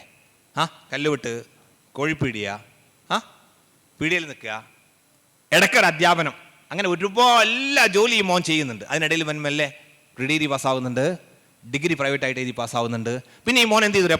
പത്രവായന നിർത്തിയില്ല. പത്രവായന ഇങ്ങനെ തുറന്ന് പോയപ്പോൾ അതിൻ്റെ ഫലത്തിൽ ഈ മോൻ PSC എക്സാമിനേഷന് അപേക്ഷ കൊടുക്കാൻ തുടങ്ങുന്നുണ്ട്. PSC എക്സാമിനേഷൻ നിരന്തരം അപേക്ഷ കൊടുത്തപ്പോൾ ഏതോ 10ഓളം എക്സാം ക്വാളിഫൈ ചെയ്തപ്പോൾ കൊണ്ടോട്ടിയിലെ മനോരമയുടെ ലേഖകം പോയിട്ട് ഈ മോൻ്റെ അടുത്ത് പോയിട്ട് ഒരു ഇൻ്റർവ്യൂ എടുക്കുന്നുണ്ട്. ഈ മോനോട് ചോദിക്കുന്നുണ്ട്, മോൻ്റെ അടുത്ത സ്വപ്നം എന്താണെന്ന് ചോദിക്കുന്നുണ്ട്. അപ്പോൾ മോൻ പറഞ്ഞു, എൻ്റെ അടുത്ത സ്വപ്നം UPSC ക്രാക്ക് ചെയ്യാന്നാണ്. ഇംഗ്ലീഷ് മീഡിയം സ്കൂളിലൊന്നും പഠിച്ച മോനല്ലട്ടത്, സാധാരണ സർക്കാർ സ്കൂളിൽ, മനസ്സിലായില്ലേ? പഠിച്ച് കഷ്ടപ്പെട്ട് ദാരിദ്ര്യത്തിന് നടുവിൽ വന്ന മോനാ. ഇതൊക്കെ പറഞ്ഞു. ഈ മോൻ അങ്ങനെ സിവിൽ സർവീസ് എക്സാമിനേഷൻ ട്രൈ ചെയ്യുകയാണ്. ആദ്യം ട്രൈ ചെയ്തു, പിന്നീട് ട്രൈ ചെയ്ത് എവിടെ എത്തിയില്ല. പിന്നെ അവൻ ട്രൈ ചെയ്തപ്പോൾ മെല്ലെ പ്രിലിമിനറി പാസ്സായി, മെയിൻ പാസ്സായി. ഇൻ്റർവ്യൂവിന് എത്തുന്നുണ്ട്. അപ്പോൾ ഇൻ്റർവ്യൂവിന് എത്തുമ്പോൾ ഇൻ്റർവ്യൂ ബോർഡിൽ ആരാ ഉണ്ടാവുമെന്നറിയോ? UPSC അംഗങ്ങളും ഏതെങ്കിലും സബ്ജക്ട് എക്സ്പെർട്ട് ആയിട്ട് ഡീനോ ഏതെങ്കിലും യൂണിവേഴ്സിറ്റിയുടെ ഉത്തരവാദപ്പെട്ട ആരെങ്കിലുമൊക്കെയാണ് ഈ ബോർഡിൽ ഉണ്ടാവുക. അപ്പോൾ ഈ മോനെ ഇൻ്റർവ്യൂ എന്ന് പറഞ്ഞപ്പോൾ തന്നെ നെഞ്ഞു പിടിക്കാൻ വേണ്ടി തുടങ്ങി. എങ്ങനെ? ഇംഗ്ലീഷിൽ ഫ്ലുവൻ്റ് ആയിട്ട് പറയാൻ ബുദ്ധിമുട്ടാവുമല്ലോ. ശരം വിട്ട പോലെ ഇംഗ്ലീഷിൽ ചോദ്യം വരുമ്പോൾ ശരം വിട്ട പോലെ ഇംഗ്ലീഷിൽ മറുപടി കൊടുക്കാൻ സാധിക്കില്ലേ എന്ന ഉത്കണ്ഠ ഉണ്ടായപ്പോൾ ഈ മോൻ എന്ത് ചെയ്യുന്നു അറിയോ? അപ്പോൾ അന്വേഷിച്ചപ്പോൾ ആരോ പറഞ്ഞു ഒരു മെത്തേഡ് ഉണ്ട്, ട്രാൻസ്ലേറ്ററുടെ ഇൻ്റർപ്രറ്ററുടെ സൗകര്യം ഇപ്പോഴും അന്നും UPSC കൊടുക്കുന്നുണ്ട് എന്ന് മനസ്സിലാക്കുകയും അങ്ങനെ മോൻ അപേക്ഷ കൊടുക്കുന്നുണ്ട്. അങ്ങനെ ഇൻ്റർവ്യൂ സ്റ്റാർട്ട് ചെയ്തു. അപ്പോൾ ബോർഡിൽ നിന്ന് ഇംഗ്ലീഷിൽ ചോദിക്കുന്ന ചോദ്യം ഈ ദിഭാഷി ട്രാൻസ്ലേറ്റർ മലയാളത്തിലാക്കിയിട്ട് ഈ മോനോട് ചോദിക്കും. ഈ മോൻ മലയാളത്തിൽ പറയുന്ന മറുപടി ഈ ട്രാൻസ്ലേറ്റർ ഇംഗ്ലീഷിൽ മറുപടി കൊടുക്കും. അങ്ങനെ 4-5 ക്വസ്റ്റ്യൻ കഴിഞ്ഞപ്പോൾ ബോർഡിലുള്ള ആളുകൾ പറഞ്ഞു, mister candidate, we don't want to have a translator, we don't want to have a interpreter. You try to answer in your own way, we will try to catch it up. നീ മോന് പറ്റുന്ന പോലെ മറുപടി പറ, ഞങ്ങൾക്കത് മതി. അങ്ങനെ മോൻ മനോഹരമായിട്ട് ചോദ്യങ്ങൾക്കെല്ലാം ഉത്തരം പറയുന്നുണ്ട്.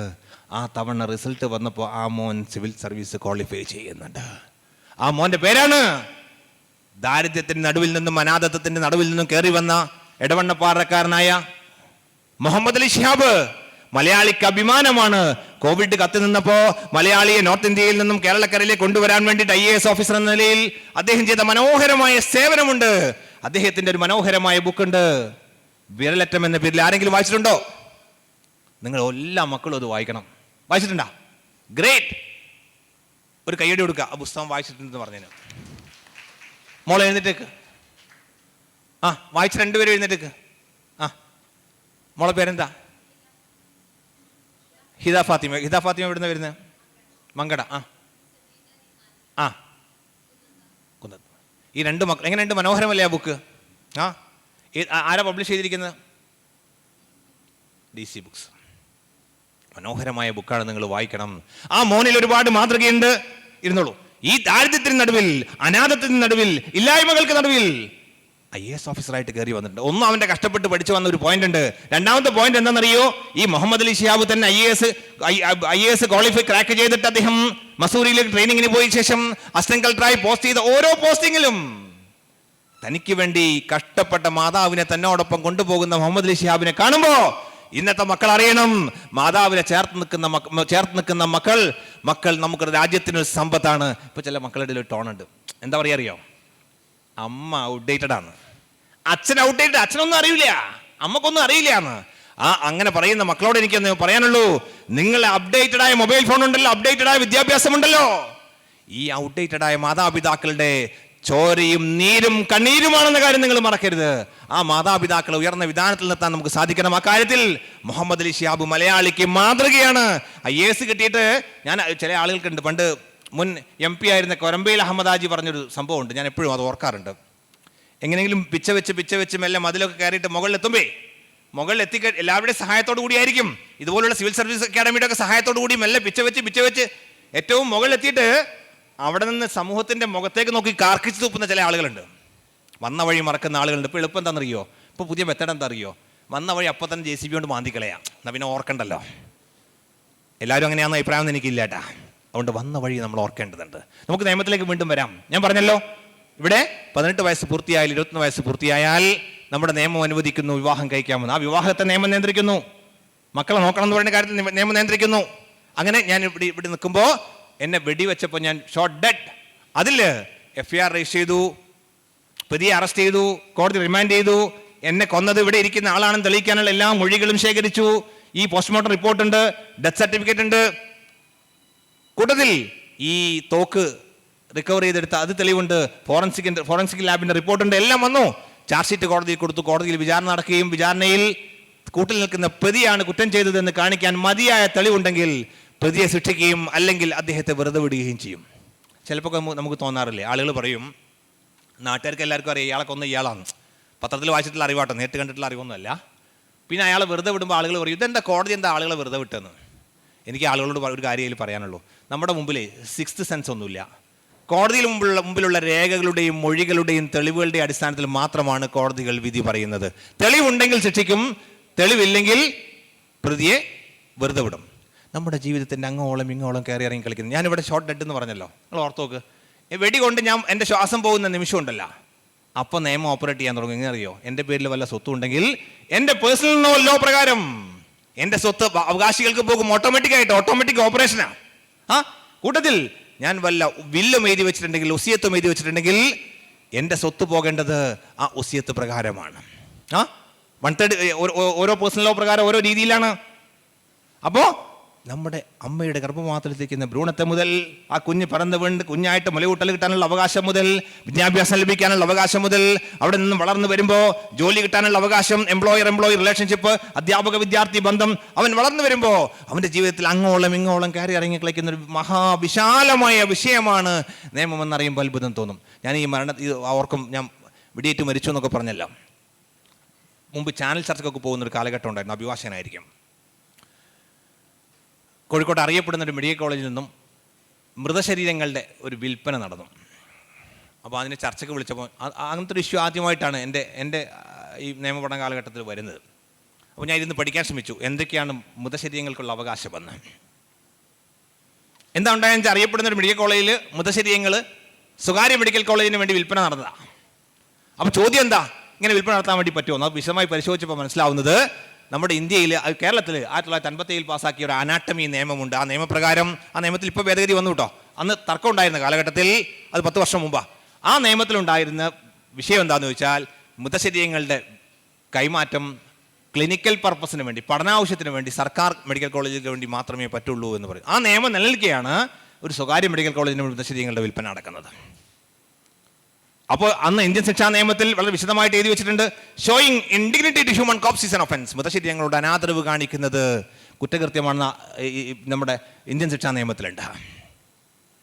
നമ്മുടെ ഇന്ത്യൻ ഭരണഘടനയിൽ മനോഹരമായി പറഞ്ഞു വെച്ചിട്ടുണ്ട്, റൈറ്റ് ടു ലൈഫ്, ജീവിക്കാനുള്ള അവകാശത്തെക്കുറിച്ച് പറയുന്നുണ്ട്. 21ാമത്തെ അനുച്ഛേദത്തിൽ പറയുന്നത്, no person shall be deprived of his life and liberty except according to procedure establish by law എന്നൊക്കെ പറയുന്നുണ്ട്. അതിന് ആ സാങ്കേതികത്വം നിങ്ങൾ ഓർക്കണ്ട. ജീവിക്കാനുള്ള അവകാശമുണ്ട് എന്ന് പറയുന്നുണ്ട്. 21 പറയുന്നത് മനോഹരമായിട്ട് പറയാം, ജീവിക്കാനുള്ള അവകാശമുണ്ടെന്ന്. അതിനെക്കുറിച്ചൊക്കെ വളരെ ഒരുപാട് വിശദമായ വാദങ്ങളൊക്കെ അമേരിക്കൻ സുപ്രീം കോടതിയിലും ഇന്ത്യൻ സുപ്രീം കോടതിയിലൊക്കെ നടന്നിട്ടുണ്ട്. അപ്പോൾ ഐ സ്ട്രോങ്ലി ബിലീവ്, ഞാൻ വിശ്വസിക്കുന്നു, right to life includes right to get decent burial. അന്തസ്സോടുകൂടി ശവസംസ്കാരത്തിനുള്ള അവകാശമുണ്ട്.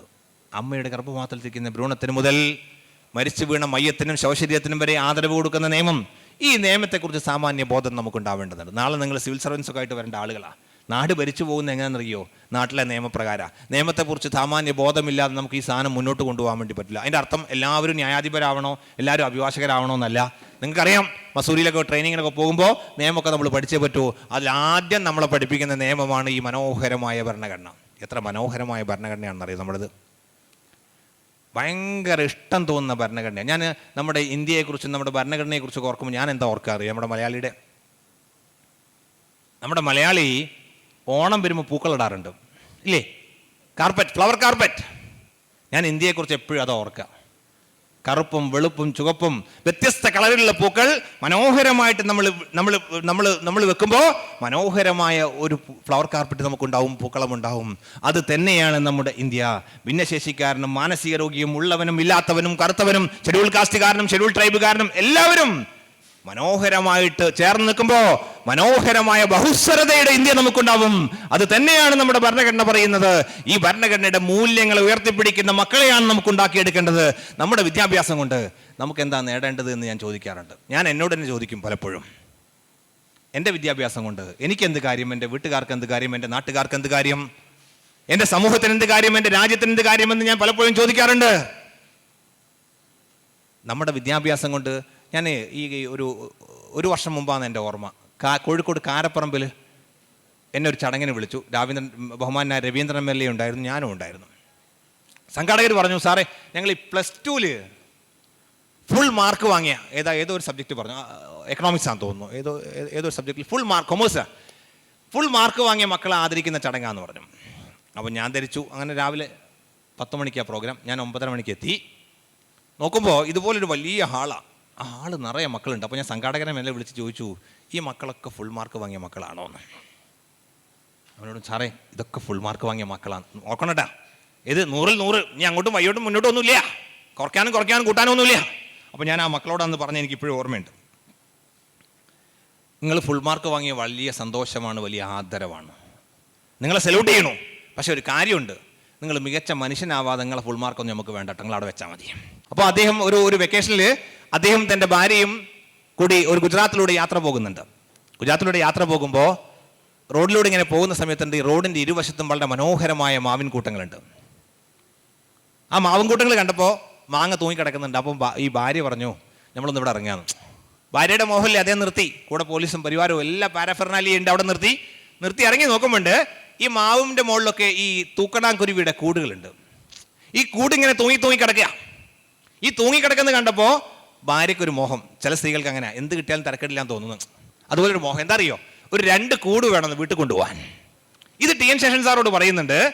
അവൻ പറഞ്ഞപ്പോൾ അപ്പോൾ ഏതായാലും ഭാര്യയുടെ മോഹമല്ലേ, വല്ലപ്പോഴും കൂടെ യാത്ര ചെയ്യുന്നതല്ലേ, വാങ്ങിച്ചു കൊടുക്കുക. അപ്പോൾ തൊട്ടത്ത് നോക്കുമ്പോൾ അവിടെ ഒരു കാലിയെ മേയ്ക്കുന്നൊരു മോനുണ്ട്. മനസ്സിലായോ?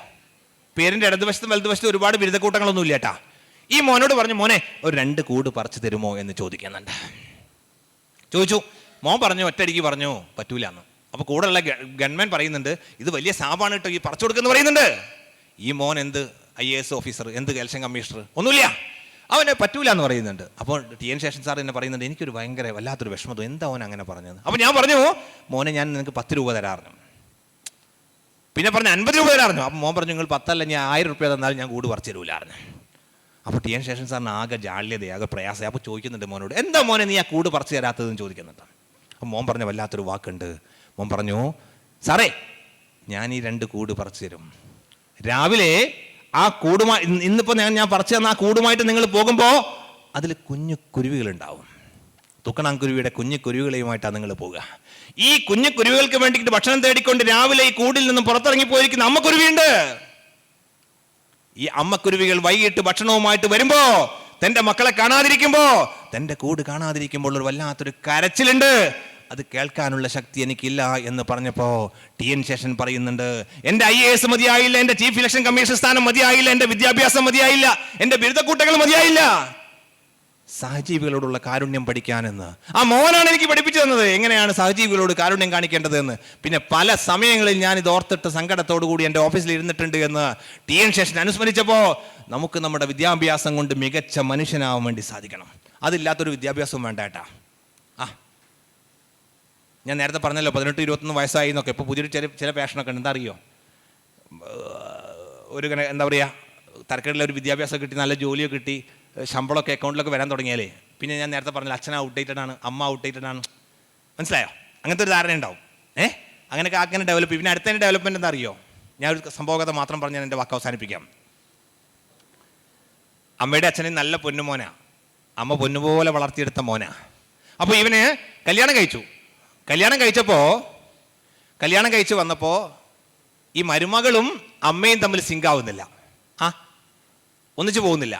അപ്പോൾ അവൻ ഗത്യന്തരമില്ലാതായപ്പോൾ അമ്മയെ കൊണ്ടുപോയിട്ട് വൃദ്ധസ്ഥാനത്ത് കൊണ്ടുപോയാക്കുന്നുണ്ട്. അങ്ങനെ അമ്മയെ കൊണ്ടുപോയിട്ട് മെല്ലെ വൃദ്ധസ്ഥാനത്ത് കൊണ്ടുപോയാക്കി. പിന്നെ ഈ മോനെ എന്ത് ചെയ്യും, എല്ലാ മാസവും വൃദ്ധസ്ഥാനത്ത് ചെന്നിട്ട് അമ്മയോട് ചോദിക്കും, അമ്മക്ക് എന്താ വേണ്ടി വെച്ചാൽ പറയണം കേട്ടോ. അങ്ങനെ കുളൂസ് വർത്താനുണ്ടല്ലോ ചില ആൾക്കാർ മക്കളെ, മനസ്സിലായോ? അപ്പോൾ പറയും അമ്മ ഒന്നും വേണ്ട മോനെ എന്ന് പറയും. അങ്ങനെ എല്ലാ മാസവും മടങ്ങി വരും. അങ്ങനെ കാലം കടന്നുപോയി. 10-20 വർഷം കഴിഞ്ഞപ്പോൾ ഒരു ദിവസം മോന് തരം വന്നപ്പോൾ അമ്മ ഒരു ചീട്ട് എഴുതി വെച്ചിട്ടുണ്ട്. ഒരു ബിരിയാണി ചീട്ട് പോലെ ഒരു ചീട്ട് എഴുതി വെച്ചിട്ടുണ്ട്. അതിൽ ഒരുപാട് സാധനങ്ങൾ എഴുതി വെച്ചിട്ടുണ്ട്. ഏത് നമ്മുടെ പിന്നെ അയൺ ബോക്സ് വേണം, അത് വേണം, ഇത് വേണം എന്നൊക്കെ എഴുതി വെച്ചു. ഈ ഇത് ചീട്ട് കൊടുത്തപ്പോൾ പിന്നെ മോൻ്റെ തട്ടിക്കയറില്ല. എന്താ അമ്മേ ഇതുവരെ പറയാതിരുന്നത്, ഇപ്പോഴാണ് പറയുന്നത്? ഇവരെ മക്കൾക്കൊരു ധാരണ ഉണ്ട് അമ്മേൻ്റെ അച്ഛൻ്റെ മേക്കിട്ട് കയറാണ്. അപ്പോൾ അമ്മ സ്വരം താഴ്ത്തി വന്നപ്പം കാലം കയ്യാറായിട്ടുണ്ട് അമ്മയുടെ. അപ്പോൾ അമ്മ പറയാണ്, മോനെ ഈ സാധനമൊന്നും എനിക്ക് വേണ്ടിയുള്ളതല്ല, എനിക്ക് പ്രായമായി, എൻ്റെ കാലം കഴിയാറായി, മോന് പ്രായമായി ഇങ്ങോട്ട് നിൽക്കുകയാണ്, മോൻ ഇങ്ങോട്ട് വരേണ്ടി വരുമ്പേ ഇതൊന്നും ഇല്ലാതെ ഈ വൃദ്ധസ്ഥാനത്തിൽ നിൽക്കാൻ വേണ്ടി പറ്റൂല, അതുകൊണ്ട് ഞാൻ തന്നെ ചീട്ടാണെന്ന് പറയുന്നുണ്ട്. എനിക്ക് എൻ്റെ പൊതുസമൂഹത്തോടും മക്കളോടും പറയാനുള്ളത്, ഈ വൃദ്ധസ്ഥാനത്തിലേക്ക് മാതാപിതാക്കളെയും തെളിച്ചു പോകുന്ന മക്കളോട് എനിക്ക് പറയാനുള്ളത്, കാലം വിദൂരമല്ല. നമ്മൾ 10 കിലോമീറ്റർ അകലെയാണ് നമ്മുടെ മാതാപിതാക്കളെ കൊണ്ടുപോയാക്കുന്നതെങ്കിൽ മക്കൾ 100 കിലോമീറ്റർ അകലെ നമ്മളെ കൊണ്ടുപോയാക്കുന്ന കാലം വിദൂരമാവില്ല. മാതാപിതാക്കളെ നമുക്ക് ചേർത്ത് വെക്കാൻ വേണ്ടി സാധിക്കണം. ഞാൻ മറ്റൊരു സംഭവം കൂടി പറയാം. ഇതൊക്കെ ഇവിടെ പറയേണ്ടതുണ്ടോയെന്ന് ചോദിച്ചാൽ എനിക്ക് ഉറപ്പാണ്, നാളെ ഈ വരുന്ന മക്കളുണ്ടല്ലോ, ഈ മക്കളാണ് ഈ നാട് ഭരിക്കേണ്ട ആളുകൾ. ഈ മക്കളാണ് നാളത്തെ IAS ഓഫീസേഴ്സ്, IPS ഓഫീസേഴ്സ്. ഞാൻ നേരത്തെ പറഞ്ഞല്ലോ. അങ്ങനെയായിട്ട് വരുമ്പോൾ സഹജീവികളുടെ കണ്ണീര് കാണാൻ വേണ്ടി നിങ്ങൾക്ക് സാധിക്കണം. ഞാൻ നിങ്ങളോട് തുറന്നു പറയാം, ഞാൻ ന്യായാധിപൻ 2010 മുതലായി, കുറേ കാലം അഭിഭാഷകനായി, ലോ കോളേജിൽ അധ്യാപകനായി, പോലീസ് ഓഫീസേഴ്സിന് ട്രെയിനറായിരുന്നു. ഇതൊക്കെ ഉണ്ട്. എന്നെ ജീവിതം പഠിപ്പിച്ച കാലഘട്ടം ഏതാണെന്ന് ചോദിച്ചാൽ, ന്യായാധിപൻ എന്ന നിലയിൽ കുറച്ചു കാലം ഞാൻ കോഴിക്കോട് ഉണ്ടായിരുന്നു, ഡിസ്ട്രിക്ട് ലീഗൽ സർവീസ് അതോറിറ്റിയുടെ സെക്രട്ടറി ആയിട്ട്, സബ് ജഡ്ജിയായിട്ട്. അന്നാണ് ഞാൻ ജീവിതം കണ്ടത്. അമ്മയും അച്ഛനും പരാതിയായിട്ട് വരും. എന്താ പറയുക, മക്കൾ നോക്കില്ല എന്ന് പറഞ്ഞിട്ട് കേസ് രജിസ്റ്റർ ചെയ്യും. അപ്പോൾ രണ്ട് കൂട്ടരെയും വിളിച്ചു വരുത്തിട്ട് എം.എൽ.എ തീർക്കാൻ വേണ്ടിയിട്ട് വിളിച്ചു വരുത്തും. അപ്പോൾ അങ്ങനെ മുമ്പിൽ ഇങ്ങനെ വന്നിരിക്കും. നിങ്ങളെന്താ ചെയ്യുന്നത്? ഞാൻ ഡോക്ടറാ. ഞാൻ എഞ്ചിനീയറാ. നിങ്ങളാരാ? നിങ്ങൾ ടീച്ചറാ. ഞാൻ ബിസിനസ്മാനാ. അപ്പോൾ എന്നോട് പറയും, അതിൽ പിന്നെ മക്കൾ പറഞ്ഞ, അതിലൊരു മോൻ പറഞ്ഞ, സാറേ എൻ്റെ അച്ഛനും അമ്മക്ക് എന്തിൻ്റെ കുറവാണ്? ഫ്ലാറ്റ് ഉണ്ട്, കാറുണ്ട്, ATM കാർഡുണ്ട്, ഹോം നേഴ്സ് ഉണ്ട്, പിന്നെ ഓർഡർ ചെയ്ത ഫുഡ് വരുന്ന പരിപാടി ഉണ്ടല്ല, അതുകൊണ്ട് എല്ലാം ഉണ്ട്, പിന്നെ എന്തിൻ്റെ കുറവാണെന്ന്. ഞാൻ ആ മോനോട് പറഞ്ഞു, മോനെ നിൻ്റെ ആ ബടായി വർത്താനൊക്കെ ഉണ്ടല്ലോ അതവിടെ വെച്ചാൽ മതി. അച്ഛനും അമ്മക്ക് എന്താ വേണ്ടതെന്നറിയോ? മാതാപിതാക്കൾക്ക് എന്താ വേണ്ടതെന്നറിയോ? പനിച്ച് കിടക്കുമ്പോൾ തൻ്റെ മക്കൾ വന്നിട്ട് നെറ്റിയിൽ കൈവച്ചുകൊണ്ട് അമ്മേ പനിക്കുന്നു എന്ന് ചോദിക്കുന്ന മക്കളെയാണ് വേണ്ടത്. അത്തരം മക്കളെ വളർത്തിയെടുക്കുന്ന, മാതാപിതാക്കളെ ചേർത്ത് വെക്കുന്ന വിദ്യാഭ്യാസമാണ് നമുക്ക് വേണ്ടത്. അത്തരം വിദ്യാഭ്യാസത്തിലേക്കാണ് എൻ്റെ മുമ്പിലിരിക്കുന്ന എൻ്റെ പ്രിയപ്പെട്ട മക്കൾ മുന്നോട്ട് പോകേണ്ടത്. ഞാൻ വീണ്ടും നിയമത്തിലേക്ക് തിരിച്ചു വരാം. നിയമം നമ്മുടെ ജീവിതത്തിൽ അങ്ങോളം ഇങ്ങോളം കയറി ഇറങ്ങി കളിക്കുമ്പോൾ ഈ നിയമമാണ് നമ്മുടെ രാജ്യം എങ്ങനെ ഭരിക്കണമെന്ന് തീരുമാനം. ഞാൻ പറഞ്ഞല്ലോ, ഈ ഭരണഘടനയെക്കുറിച്ച് പറഞ്ഞില്ലേ, ഈ ഭരണഘടന വിഭാവന ചെയ്യുന്നുണ്ട് എത്തരത്തിലുള്ള രാജ്യത്തെയാണ് കെട്ടിപ്പിടിക്കേണ്ടതെന്ന്. ഈ ഭരണഘടന വിവാഹന ചെയ്യുന്നുണ്ട് ഇത്തരത്തിലുള്ള രാജ്യമാണ് നമ്മൾ കെട്ടിപ്പടുത്തെടുക്കേണ്ടത് എന്ന് ഇതിൽ മനോഹരമായിട്ട് എഴുതി വെച്ചിട്ടുണ്ട്. We the people of India having solemnly resolved to constitute India into a sovereign socialist secular democratic republic. മനോഹരമായ ഇന്ത്യയെ കെട്ടിപ്പടുക്കാനാണ് അതിൽ പറയുന്നത്. അതിലാണ് പറയുന്നത് എങ്ങനെയാണ് നമ്മുടെ എക്സിക്യൂട്ടീവ്, എങ്ങനെയാണ് നമ്മുടെ ജുഡീഷ്യറി, എങ്ങനെയാണ് നമ്മുടെ ലെജിസ്ലേച്ചർ, എങ്ങനെയാണ് നമ്മുടെ പാർലമെന്റ്. ഈ അത്തരത്തിൽ ഈ മനോഹരമായ ഈ ഭരണഘടന, എൻ്റെ ഇവിടെ ഇരിക്കുന്ന എല്ലാ മക്കളും ഈ ഭരണഘടനയെക്കുറിച്ച് ഏറ്റവും ലളിതമായ പുസ്തകം വായിച്ച് മനസ്സിലാക്കാൻ വേണ്ടി ശ്രമിക്കണം. അതെല്ലാവരും ന്യായാധിപന്മാരാകാൻ വേണ്ടിയിട്ടൊന്നുമല്ല. നാളെ സിവിൽ സർവൻ്റ് ആയിട്ട് വരുമ്പോൾ, IAS ഓഫീസറായിട്ട് വരുമ്പോൾ, IPS ഓഫീസറായിട്ട് വരുമ്പോൾ, നല്ല പൗരനായിട്ട് വരാൻ നമ്മൾ ഈ ഭരണഘടനയെക്കുറിച്ച് പഠിക്കേണ്ടതുണ്ട്. ഈ ഭരണഘടനയെക്കുറിച്ച് പഠിക്കുമ്പോൾ ഇൻക്ലൂഷനെ കുറിച്ച്, ചേർത്ത് നിർത്തലിനെ കുറിച്ച് ഞാൻ നേരത്തെ പറഞ്ഞല്ലോ. മനോഹരമായ ഇന്ത്യ ഉള്ളവന്റെയും ഇല്ലാത്തവന്റെയും ഭിന്നശേഷിക്കാരന്റെയും മാനസിക രോഗിയുടെയും കറുത്തവന്റെയും വെളുത്തവന്റെയും ഷെഡ്യൂൾ കാസ്റ്റുകാരന്റെയും ഷെഡ്യൂൾ ട്രൈബുകാരന്റെയും ഇന്ത്യ. ആ ഇന്ത്യയെക്കുറിച്ചാണ് ഈ മനോഹരമായ ഭരണഘടന പറയുന്നത്. ഈ ഭരണഘടനയ്ക്ക് അനുസൃതമായി കൊണ്ട്, ഭരണഘടനയുടെ ഫിലോസഫി ഉൾക്കൊണ്ടുകൊണ്ട് നമ്മുടെ രാജ്യത്തെ, നമ്മുടെ വ്യക്തിത്വത്തെ, നമ്മുടെ കുടുംബത്തെ, നമ്മുടെ രാജ്യത്തെ കെട്ടിപ്പടുക്കാൻ നമ്മുടെ ഭാഗത്തു നിന്നും ബോധപൂർവമായ ശ്രമം ഉണ്ടാവേണ്ടതുണ്ട്. ഈ മികച്ച മനുഷ്യനാരാൻ ചോദിക്കുമ്പോൾ ഞാൻ പറഞ്ഞല്ലോ, മികച്ച മനുഷ്യനുണ്ടാക്കിയെടുക്കണം എന്നൊക്കെ പറഞ്ഞല്ലോ. ഞാൻ ഒറ്റ സംഭവകഥയോട് പറഞ്ഞിട്ട് ഞാൻ എൻ്റെ വാക്കുകൾ അവസാനിപ്പിക്കാം. മതിയാ? ബോറടിക്കുന്നുണ്ടാ? ഇപ്പം തന്നെ നിർത്താം, വേണോ? മതി? എന്നെ കേട്ട ക്ലാസ് മതിയാ? മതിയായിട്ടുണ്ടാ? ബോറടിക്കുന്നുണ്ടാ? എന്നെ കേട്ടാൽ ഞാൻ അവസാനിപ്പിക്കാം. എന്നാലും വേണ്ടല്ലോ, കഥ വേണ്ടല്ലോ ഇനി. 90കളിലെ സുഡാനിൽ ദാരിദ്ര്യം വല്ലാതെ പടർന്ന് പന്തലിക്കുന്നുണ്ട്.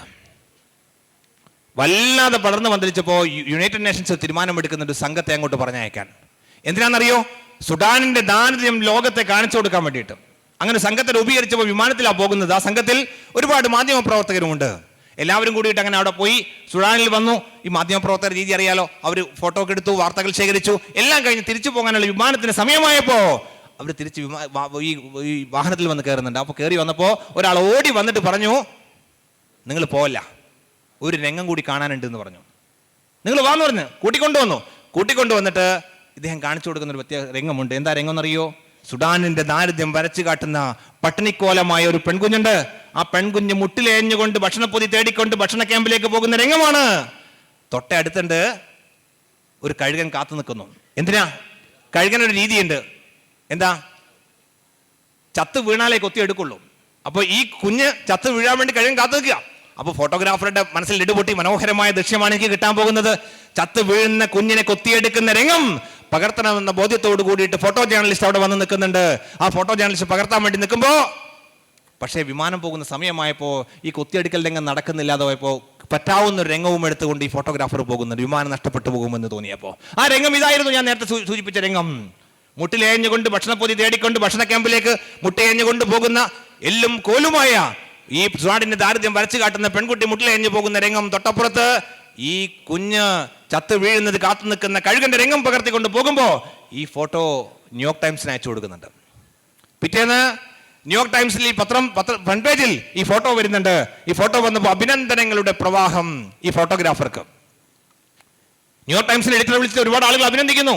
കൂട്ടത്തിൽ ഒരു വായനക്കാരൻ ചോദിക്കുന്നുണ്ട്, വളരെ മനോഹരമായിരിക്കുന്നു, പിക്ചർ മനോഹരമായിരിക്കുന്നു, സുഡാന്റെ ദാരിദ്ര്യം വരച്ചു കാട്ടുന്നുണ്ട്, പക്ഷേ ആ പട്ടിണിക്കോലമായ പെൺകുട്ടിക്ക് എന്ത് സംഭവിച്ചു എന്നും പത്രാധിപരോട് ചോദിക്കുന്നുണ്ട്. പത്രാധിപർ പറഞ്ഞു, ആ കുട്ടിക്ക് മിക്കവാറും ഭക്ഷണം കിട്ടിയിട്ടുണ്ടാവും, ഞാനൊന്ന് അന്വേഷിക്കട്ടെ. അങ്ങനെ ഉടനെ ഫോട്ടോ ജേർണലിസ്റ്റ് കെവിൻ കാർട്ടറോട് ചോദിക്കുന്നുണ്ട്, കെവിൻ കാർട്ടർ, ആ കുഞ്ഞിന് എന്ത് സംഭവിച്ചു എന്ന് ചോദിക്കുന്നുണ്ട്.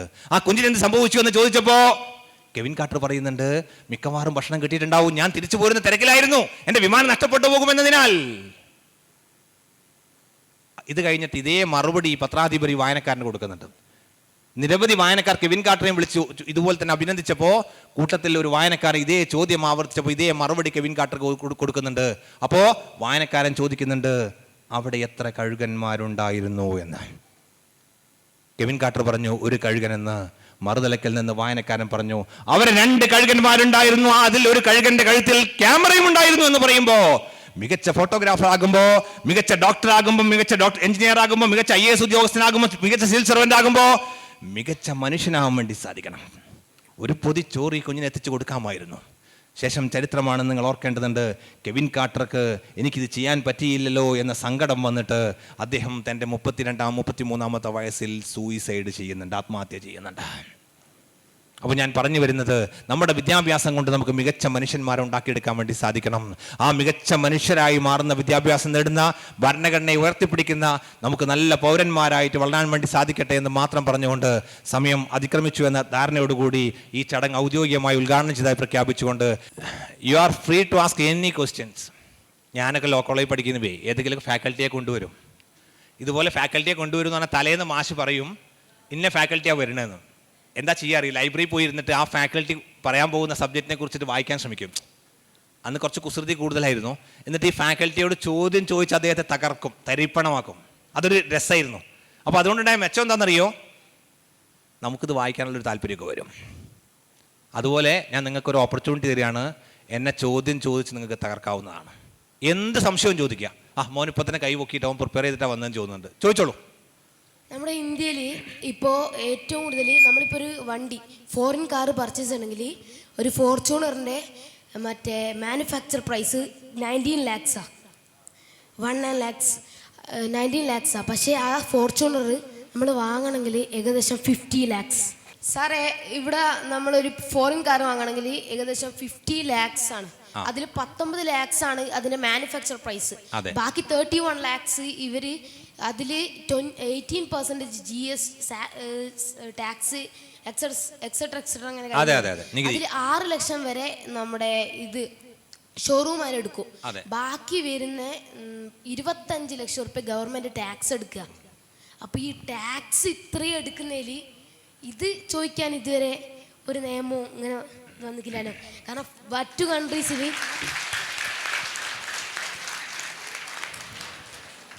മോന്റെ ചോദ്യം മനസ്സിലായോ? ഒരു ലക്ഷറി കാറ് വാങ്ങുമ്പോൾ വലിയ തുക ടാക്സ് ആയിട്ട് സർക്കാർ പിരിക്കുന്നുണ്ട്, അതിനെതിരെ വല്ല നിയമം ഉണ്ടോന്ന്? ഞാൻ മനോഹരമായ ഭരണഘടന ഉയർത്തിപ്പിടിച്ചുകൊണ്ട് നിങ്ങളോട് പറയാണ്, ഈ ഭരണഘടനയുടെ ആർട്ടിക്കിൾ 265 മനോഹരമായിട്ട് പറയുന്നുണ്ട്, പാർലമെന്റിന്, നിയമസഭകൾക്ക് നികുതി ചുമത്താൻ നിയമപ്രകാരം അധികാരമുണ്ട് എന്ന്. ആ അധികാരം ഉപയോഗപ്പെടുത്തിക്കൊണ്ടാണ് നമ്മൾ ഫൈനാൻസ് ആക്ട് പാസ്സാക്കുമ്പോൾ വ്യത്യസ്ത നികുതികൾ ചുമത്തിക്കൊണ്ടിരിക്കുന്നത്. നികുതി ഭാരം കൂടുതലാണെന്ന് അഭിപ്രായമുണ്ടെങ്കിൽ അത് ജനാധിപത്യ രീതിയിലൂടെ തെരഞ്ഞെടുക്കപ്പെടുന്ന പ്രതിനിധികളിലൂടെ പാർലമെന്റ് നിയമം ഏത് സമയത്തും മാറ്റങ്ങൾ വരുത്താൻ വേണ്ടി സാധിക്കും. മോന്റെ ചോദ്യം എനിക്ക് ഭയങ്കരമായിട്ട് ഇഷ്ടപ്പെട്ടു. അവൻ നികുതി കുറയ്ക്കണമെന്നാണ് മോൻ പറയുന്നത്. ഒരു പൗരൻ എന്ന നിലയിൽ നിങ്ങൾക്ക് അറിയാനുള്ള അവകാശമുണ്ട്. നികുതി കൂടുതലാണെങ്കിൽ കൂടുതലാണെന്ന് പറയാം. അത് തീരുമാനമെടുക്കേണ്ടത് പാർലമെന്റും നിയമസഭകളുമാണ്. പാർലമെന്റ് എന്ന് പറഞ്ഞാൽ എന്താണെന്ന് മനസ്സിലായോ? ഈ ഭരണഘടന പ്രകാരമാണ് പാർലമെന്റിൽ ലോക്സഭയുണ്ട്, രാജ്യസഭയുണ്ട്. അവിടേക്ക് പോകുന്ന ആളുകൾ ആരാന്നറിയോ? നമ്മൾ വോട്ട് ചെയ്തിട്ട് പോകുന്ന മെമ്പർ ഓഫ് പാർലമെന്റ് ആണ്. ഇവരെല്ലാവരോടും കൂടിയിട്ടാണ് നിയമനിർമ്മാണം ഉണ്ടാക്കുന്നത്. അതൊക്കെ വളരെ മനോഹരമായ പ്രക്രിയയാണത്. അതൊക്കെ എപ്പോഴെങ്കിലും അവസരം കിട്ടിയ നിയമനിർമ്മാണത്തിൻ്റെ പ്രക്രിയയൊക്കെ അറിയാൻ വേണ്ടി ശ്രമിക്കണം. ഭയങ്കര രസകരമാണത്, കൗതുകകരമാണത്. പിന്നെ ഒരൊറ്റ റിക്വസ്റ്റ് ഞാൻ നിങ്ങളോട് പറയാം. നിങ്ങൾ കുറച്ചും കൂടി വലുതായി വരുന്ന മക്കളാണല്ലോ കുറച്ച് കഴിയുമ്പോഴേക്ക്. ഞാൻ എപ്പോഴും ആഗ്രഹിക്കും, ഇന്ത്യയിലെ എല്ലാ നിയമ സാമാജികരും എല്ലാവർക്കും അറിയാൻ മതിയാവും, എല്ലാ ആളുകളും അറിയേണ്ട ഒരു ഗ്രന്ഥമുണ്ട്, ഈ ഭരണഘടന ഉണ്ടാക്കുന്നതുമായി ബന്ധപ്പെട്ടുകൊണ്ട് ഒരു കോൺസ്റ്റിറ്റ്യൂന്റ് അസംബ്ലി ഉണ്ടായിരുന്നു. അത് ഇലക്ടഡ് ബോഡി അല്ല, സെലക്ടഡ് ബോഡിയാ. അപ്പോൾ നമ്മൾ സ്വാതന്ത്ര്യം കിട്ടിയിട്ട് ഭരണഘടന ഉണ്ടാക്കാനുള്ള തിരക്കിലാട്ടോ. അപ്പോൾ നമ്മൾ രാജ്യത്തിന്റെ വ്യത്യസ്ത രാജ്യങ്ങളിൽ നിന്നുള്ള ഭരണഘടനയെ കൊണ്ടുപോയി വെച്ചു. ഒരുപാട് മഹാന്മാരെ ആളുകളുണ്ട്. അംബേദ്കറും മല്ലാടി കൃഷ്ണസ്വാമി അയ്യരും ഒക്കെ തുടങ്ങി ഒരുപാട് ആളുകളുണ്ട്. ഈ കോൺസ്റ്റിറ്റ്യൂന്റ് അസംബ്ലി എല്ലാ ദിവസവും ഇങ്ങനെ കൂടും. രാവിലെ കൂടിയിട്ട് ഓരോരോ കാര്യങ്ങൾ പറയും. ഫണ്ടമെന്റൽ റൈറ്റ്സിനെ കുറിച്ച് ചർച്ച ചെയ്യും, ഡയറക്റ്റീവ് പ്രിൻസിപ്പിൾസിനെ കുറിച്ച് ചർച്ച ചെയ്യും, നമ്മുടെ പാർലമെന്ററി ഡെമോക്രസിയെ കുറിച്ച് ചർച്ച ചെയ്യും. അങ്ങനെ ഓരോ ആർട്ടിക്കിൾ ഇങ്ങനെ എടുത്ത് ചർച്ച ചെയ്ത് പോകും. ഈ ചർച്ച ചെയ്ത് പോകുമ്പേ വ്യത്യസ്ത ആളുകൾക്ക് വ്യത്യസ്ത അഭിപ്രായം ഉണ്ടാകും. ഒരാൾ പറയും ഇപ്പോൾ നട്ടപ്പാതിരിയാന്ന് പറയും. അപ്പം വേറൊരാൾ പറയും അല്ല ഇപ്പൊ രാവിലെ 12 മണി, ഒരു ഉച്ചക്ക് 12 മണിയാന്ന് പറയും വേറൊരാള്. പക്ഷെ എനിക്ക് മനോഹരമായി തോന്നിയത് ഈ ചർച്ചകളെല്ലാം ക്രോഡീകരിച്ചുകൊണ്ടൊരു മനോഹരമായ ഗ്രന്ഥമുണ്ട്. അതിന് പറയുന്ന പേരാണ് കോൺസ്റ്റിറ്റ്യൂന്റ് അസംബ്ലി ഡിബേറ്റ്സ് എന്ന്. അത് വോള്യമായിട്ടാ കേരളക്കരയിൽ കോഴിക്കോട് ലോ കോളേജ് ലൈബ്രറിയിലുണ്ട്, നിയമസഭയുടെ ലൈബ്രറിയിലുണ്ട്, ഇപ്പോൾ ഓൺലൈൻ പ്ലാറ്റ്ഫോമിൽ അവൈലബിൾ ആണ്, കേരള ഹൈക്കോടതിയുടെ ലൈബ്രറിയിലുണ്ട്, ഒക്കെ ഉണ്ട്. എപ്പോഴെങ്കിലും കിട്ടുമ്പോൾ പ്രത്യേകിച്ച് പൊതുപ്രവർത്തന രംഗത്തേക്ക് വരുന്ന ആളുകൾ ആ കോൺസ്റ്റിറ്റ്യൂന്റ് അസംബ്ലി ഡിബേറ്റ്സ് ഒന്ന് വായിക്കേണ്ടതുണ്ട്. എന്താണെന്നറിയോ? എന്തൊരു സഹിഷ്ണുതയാണെന്നറിയോ ആളുകൾക്ക്. മുണ്ടുപൊക്കിയൊന്നും കാണിക്കൂല അഭിപ്രായം പറയുമ്പോഴേക്ക്.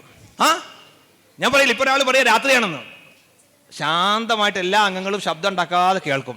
എന്നിട്ട് അടുത്ത അംഗം കഴിഞ്ഞ അയാൾ എണീറ്റ് എന്ന് പറയും, നിങ്ങൾ പറയണില്ല, എനിക്ക് ഐ ബെഗ് ടു ഡിഫർ, ഇപ്പം നട്ടപ്പാതിരയല്ല, ഇപ്പൊ 12 മണിയാണെന്ന് പറയുന്ന ആ ഗ്രന്ഥം വായിച്ച നമ്മുടെ വ്യക്തി ജീവിതത്തിലും പൊതുജീവിതത്തിലും എനിക്ക് ഭയങ്കര അത്ഭുതം തോന്നിയിട്ടുണ്ട്. നമ്മുടെ ഡെമോക്രസി എങ്ങനെയാവണമെന്നതിനുള്ള വല്ലാത്ത മനോഹരമായ ചർച്ചയാണ് അവിടെ നടന്നത്. മോനെ, ഇനി സംശയം വല്ലതും ഉണ്ടോ ടാക്സിൽ? ചോദിച്ചോളൂ. സാറേ, നമ്മുടെ അടുത്ത് ടാക്സ് വാങ്ങിയിട്ടുള്ള പൈസ എവിടേക്കാണ് പോകുന്നത്? കാരണം നമ്മുടെ ടാക്സ് പലതരത്തിലുള്ള ടാക്സ് വാങ്ങുന്നുണ്ട്. ഇപ്പൊ ഒരു വീട് വെച്ചിട്ടുണ്ടെങ്കിൽ 1 വർഷം കഴിഞ്ഞിട്ട് പൈസ പോകും. പക്ഷെ ഇതിൽ തിരിച്ച് നമുക്ക് കിട്ടുന്ന പെൻഷന്റെ എല്ലാം തരുന്ന നോക്കിയാലും ഒരു 20% എങ്കിലുമാണ് ജനങ്ങൾക്ക് തിരിച്ചു കിട്ടുന്നത്. ബാക്കി 80% മണി എവിടേക്ക് പോകുന്നു? ആരാണ് ആ 80% മണി? ആരുടെ കീഴിലാണ് അത്രയും പണം എടുത്തുവെച്ചത്, ഒളിപ്പിച്ചു?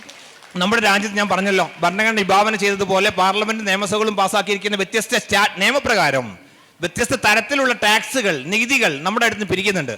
ഈ നികുതി പണം കൊണ്ടാണ് നമ്മുടെ ഭരണകൂടം ഈ രാജ്യത്തെ ഭരിച്ച് മുന്നോട്ട് കൊണ്ടുപോകുന്നത്. നമ്മുടെ രാജ്യത്ത് വരുന്ന ആശുപത്രികൾ, നമ്മുടെ രാജ്യത്ത് വരുന്ന ഇന്നോവേറ്റീവ് റോഡുകൾ, ഇൻഫ്രാസ്ട്രക്ചേഴ്സ്, ഇതൊക്കെ വരുന്നത് ഈ നികുതി പണം ഉപയോഗിച്ചുകൊണ്ടാണ്. മോൻ പറഞ്ഞ ഈ ഡാറ്റ പൂർണ്ണമായും കറക്റ്റ് അല്ല എന്നൊരു ധാരണ എനിക്കുണ്ട്. ഈ പെർസെൻറ്റേജ് അല്ല ഉപയോഗിക്കുന്നത്. ടാക്സ് ഒക്കെ കൃത്യമായിട്ട് എത്ര പെർസെൻറ്റേജ് മൊത്തം വരുന്നുണ്ട്, അതിൽ ഡിഫറെന്റ് കാറ്റഗറിയിൽ എത്ര വരുന്നുണ്ട്, കൃത്യമായിട്ടുള്ള ഡാറ്റ അവൈലബിൾ ആണ്. പറഞ്ഞോളൂ. എങ്ങനെ? കേരളത്തിൽ ഉള്ള ഒരു ഏകദേശ കണക്കാണ്. കാരണം കേരളത്തിൽ അത്രയും കിട്ടുന്നില്ല. കേരളത്തിൽ എന്ന് പറയുമ്പോ ഒരു വീട്ടിന് ഒരു KCB കറണ്ട് ബില്ലുണ്ട്. അതെല്ലാം ഗവൺമെന്റിന് തന്നെ പോകുന്നത്. അല്ല, അത് ഗവൺമെന്റിനല്ല പോകുന്നത്. കറണ്ട് ബില്ല് പോകുന്നത് KCBക്കാ, കേരള സ്റ്റേറ്റ് ഇലക്ട്രിസിറ്റി. ഗവൺമെന്റ് പൈസ എടുക്കുന്നുണ്ടല്ലോ. പിന്നെ ഇപ്പൊ നമ്മളൊരു പുതിയ വാച്ച് വാങ്ങിയിട്ടുണ്ടെങ്കിൽ അതിലും 18% ടാക്സ് ഉണ്ട്. ടാക്സ് സർക്കാരിലേക്ക് പോകുന്നത്. ആ പണം ഉപയോഗിക്കേണ്ടത് നമ്മുടെ രാജ്യത്ത് ഏതൊരു സാധനം നമ്മൾ വാങ്ങിക്കണമെങ്കിലും ഗവൺമെന്റിന് ടാക്സ് പോകുന്നുണ്ട്. അപ്പോൾ നമ്മുടെ ഈ കേരളത്തിലുള്ള ജനങ്ങൾ എന്തെല്ലാം തരത്തിലുള്ള സാധനങ്ങൾ വാങ്ങുന്നുണ്ട്. അപ്പൊ അതിൽ നിന്നെല്ലാം 18% ടാക്സ് വെച്ചിട്ട് ഓരോ സാധനത്തിനും ഗവൺമെന്റിലേക്ക് പോകുന്നുണ്ട്. അങ്ങനെ നോക്കിയിട്ടുണ്ടെങ്കിൽ 100%-ൽ 20% മാത്രമേ ഗവൺമെന്റ് നമ്മുടെ കേരളത്തിലുള്ള ജനങ്ങൾക്ക് തിരിച്ചു കിട്ടുന്നുള്ളൂ എന്നാണ് എൻ്റെ ഒരു അഭിപ്രായം, ധാരണ. അതായത് നമ്മുടെ ഈ ടാക്സ് ഇനത്തിൽ വരുന്ന റവന്യൂ എങ്ങനെയാണ് അലോക്കേഷൻ നടത്തേണ്ടതിനെ കുറിച്ച് കൃത്യമായിട്ട് പദ്ധതിയുണ്ട്. നമ്മുടെ ഫൈനാൻസ് കമ്മീഷൻ ഉണ്ട്. മനസ്സിലായി? ഈ അടുത്ത കാലത്ത് ഫൈനാൻസ് കമ്മീഷൻ ഹിയറിംഗ് ഒക്കെ നടത്തിയിരുന്നു. വ്യത്യസ്ത അഭിപ്രായങ്ങളൊക്കെ വ്യത്യസ്ത ഗവർണേഴ്സിൽ നിന്ന് വന്നിരുന്നു. അപ്പോൾ ഈ പണം പൊതുസമൂഹത്തിന് വേണ്ടി തന്നെയാണ് ചെലവഴിക്കുന്നത്. മോന്റെ ചോദ്യങ്ങൾ എനിക്ക് ഭയങ്കരമായിട്ട് ഇഷ്ടപ്പെട്ടു. കാരണം വളരെ അവൻ പറഞ്ഞ വാക്ക് കേട്ടങ്ങള്, വീടുണ്ടാക്കിയാൽ വീടിന്റെ കെട്ടിട നികുതിയുണ്ട്, 1 ടൈം ടാക്സ് ഉണ്ട്, ലക്ഷറി ടാക്സ് ഉണ്ട്, തീപ്പെട്ടി വാങ്ങിയാൽ എക്സൈസ് ഡ്യൂട്ടി ഉണ്ട്, ഇൻകം ടാക്സ് ഉണ്ട്, വെൽത്ത് ടാക്സ് ഉണ്ട്. എത്ര ടാക്സ് ഉള്ളതെന്നറിയോ? ഈ ടാക്സ് ഒക്കെ കളക്ട് ചെയ്തിട്ട് അത് നമ്മുടെ രാജ്യം ഭരിച്ചു കൊണ്ടുപോകാൻ വേണ്ടിയാണ് ഉപയോഗപ്പെടുത്തുന്നത്.